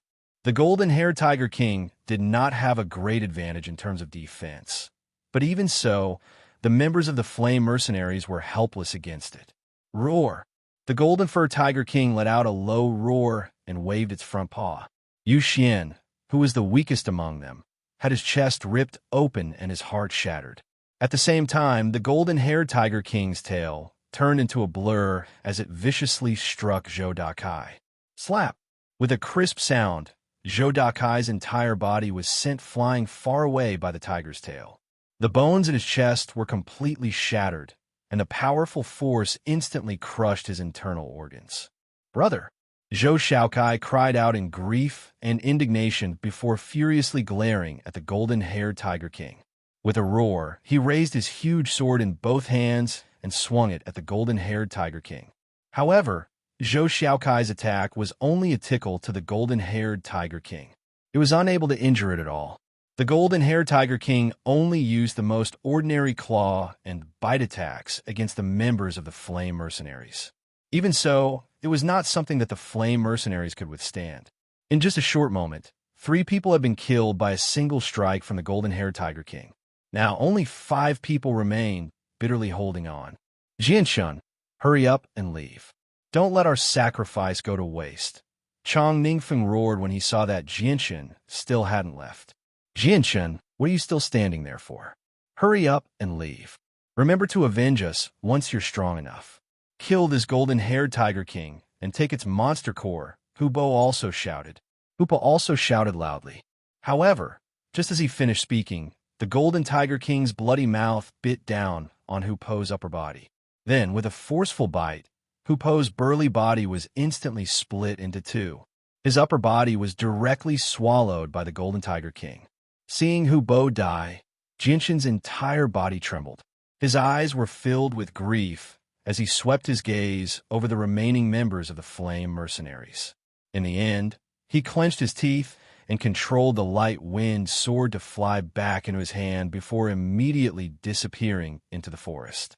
In his heart, he was clear that even if he stayed behind, he wouldn't be able to change anything. In the end, only death would await him. After all, he was facing an incomparably powerful magical beast of the fifth step. However, the fact that the members of the Flame Mercenaries had used their own lives to delay the golden-haired Tiger King in order to buy him time to escape was a huge blow to Jinshin's heart. After entering the forest, Jinshan forced himself to ignore the miserable cries behind him. After determining the direction, he used his fastest speed to escape. There were a lot of weeds in the forest. Weeds that were half a person's height could be seen everywhere. There were even weeds that were as tall as a person.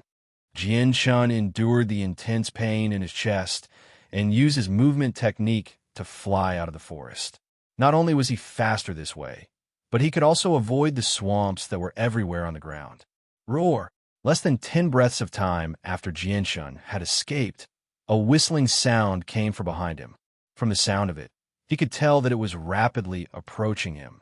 Jinshin's face abruptly changed. He knew that the golden-haired Tiger King had probably already dealt with the members of the Flame Mercenaries and was pursuing him relentlessly. The golden-haired Tiger King was extremely fast. As soon as this thought appeared in Jinshin's head, he could already faintly hear the wild winds and the rustling of weeds as the golden-haired Tiger King ran behind him. Jinshin's heart immediately became heavy. Against a powerful magical beast of the fifth step, there was nothing he could do other than run. And now, in front of the golden-haired Tiger King's terrifying speed, he did not have the ability to run even if he wanted to. After all, speed was the specialty of tiger-type magical beasts, not to mention the fact that he was facing a magical beast of the fifth step this time. The same force within him circulated at full force, and Jinshin's leaping speed increased by another 30%. Now, he was using his full strength, using the limit of his speed. At the same time, Jinshin quickly thought of a countermeasure, but after thinking for a long time, he still could not come up with a good plan. Unless he encountered an Earth Saint Master or a magical beast that was hostile to the golden-haired Tiger King and could stop it, he had no chance of escaping. With the golden-haired Tiger King's speed, it would catch up to him very quickly. However, the chances of encountering an Earth Saint Master or a powerful magical beast that was hostile to the golden-haired Tiger King in the outskirts of the magical Beast Mountain range were extremely slim. They were basically impossible to happen. Roar! The golden-haired Tiger King's furious roar rang out from behind him again. This time, Jinshin could already see the golden-haired Tiger King's huge body. It was only 20 meters away from him. Jinshin's face suddenly became ugly. Death was not scary. Having already died once, he did not fear death. However, he still had the person he cared about the most in this world, so he was unwilling to die like this no matter what. At this moment, the golden-haired Tiger King suddenly leapt up, turning into a black blur as it pounced at Jinshin. Chapter 124. Jinshin's body was still in midair and had no place to exert force. The golden-haired Tiger King's speed was very fast, so he had no time to dodge. In a moment of desperation, Jinshin suddenly turned around and punched the golden-haired Tiger King's head with both hands. Borrowing the rebound force, his body that was originally flying forward suddenly accelerated and finally escaped the golden-haired Tiger King's bloody mouth. Jinshin's footsteps staggered as he landed on the ground. Just before he could stabilize his body, a strong force came from his chest.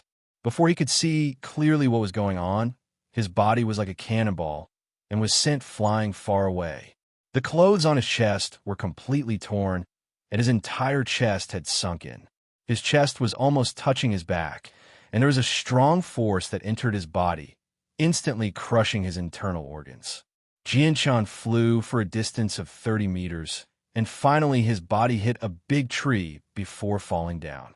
His head directly made intimate contact with the hard trunk of the tree, causing Jianshin to faint and fall unconscious on the ground. The golden-haired Tiger King did not intend to let Jianshin go. It jumped in front of Jianshin, opened its bloody mouth, and bit towards Jianshin. Just as the golden-haired Tiger King's huge mouth was about to bite Jianshin's body, suddenly, a weak purple and green light shot out from Jianshin's body. The light flashed and disappeared. Although the purple and green light was very weak, it was still very eye-catching in this dark night. When the purple and green light appeared, the surrounding forest was suddenly enveloped by a strong sword aura. However, this sudden strong sword aura also flashed and disappeared. Ayo!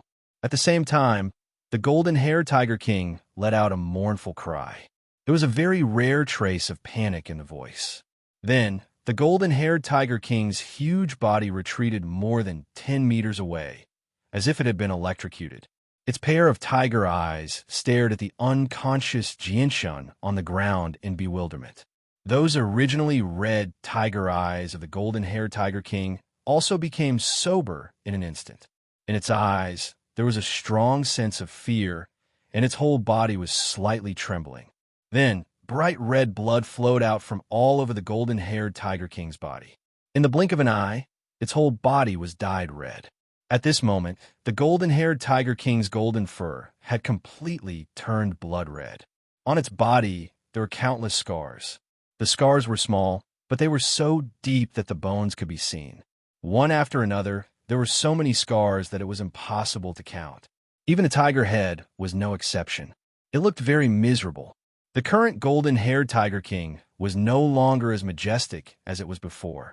Instead, it looked more like it had just experienced an extremely fierce battle and was severely injured. It was extremely miserable. The golden-haired Tiger King's huge body was slightly trembling. Its pair of tiger eyes were filled with fear as it stared at the unconscious Jianshin on the ground. At this moment, all of a sudden, with Jianshin as the center, all the grass and trees within a radius of 100 meters turned into powder. The powder covered the sky and covered the entire space within 100 meters. It was so dense that even one's line of sight was severely obstructed. The golden-haired Tiger King's body trembled even more violently.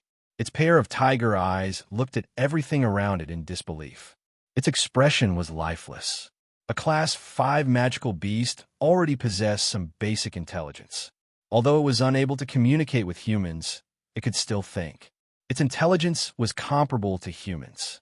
The scene before its eyes deeply shocked the golden-haired Tiger King.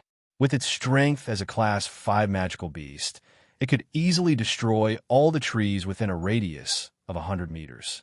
However, to silently turn all the plants within 100 meters into powder in an instant, even a Class 6 magical beast would not be able to do it. In particular, the sudden appearance of a powerful sword chi made the golden-haired Tiger King tremble with fear.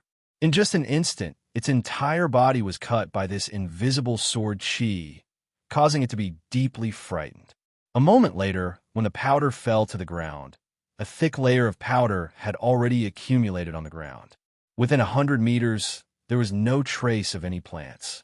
Apart from the powder on the ground, there was nothing else. Even the tree beside Jianshin that was large enough for 2 people to wrap their arms around had disappeared without a trace. The golden-haired Tiger King's pair of eyes looked around. Then it let out a frightened cry. With its tail between its legs, it flew away from this place. Its speed was even faster than when it was chasing Jianshin. After the golden-haired Tiger King left, the entire open area became silent in an instant. Only Jianshin was left lying there alone in an unconscious state. His body was already covered with a thick layer of powder. Time passed quietly. As the night sky gradually receded, a fiery red sun slowly rose from the east, emitting rays of light that warmed the earth. In the open area of the magical beast forest, there was no plant cover, but the golden sunlight dyed the open area into a golden carpet. This night, perhaps because there were traces of a 5th-rank magical beast that had stayed here before, There were no magical beasts in the surroundings. Even the common wild beasts and some small animals didn't appear. It was unknown whether they didn't come to this place at all, or simply didn't dare to approach this area. All of a sudden, in the center of this spacious area, a slightly protruding pile of powder trembled slightly. Following this tremble, the entire pile of powder began to tremble violently. The plant powder at the top began to slide down one after another, gradually revealing a human body. It was Jianshun, who had been buried by the plant powder at night. Brushing away the strange powder that had mysteriously appeared on his body, Jianshun slowly opened his eyes. The blue sky came into view. Just as Jianshun was about to raise his head, his brain exerted a bit of force. Immediately, it affected the injuries in his body. Immediately, an intense pain spread through his body, causing Jianshun to involuntarily groan. Lying powerlessly on the ground, Jianshun let out a long sigh. He didn't even need to use his inner sight. Just by relying on his powerful mind, Jianshun was able to clearly sense the extent of his injuries. His 5 viscera and 6 bowels had all been severely injured. Although his injuries were much lighter than the ones he had suffered at Wake City, they were still fatal to anyone else. His chest was already a mess of flesh and blood. Even his bones were completely shattered by the golden-haired Tiger King's tail.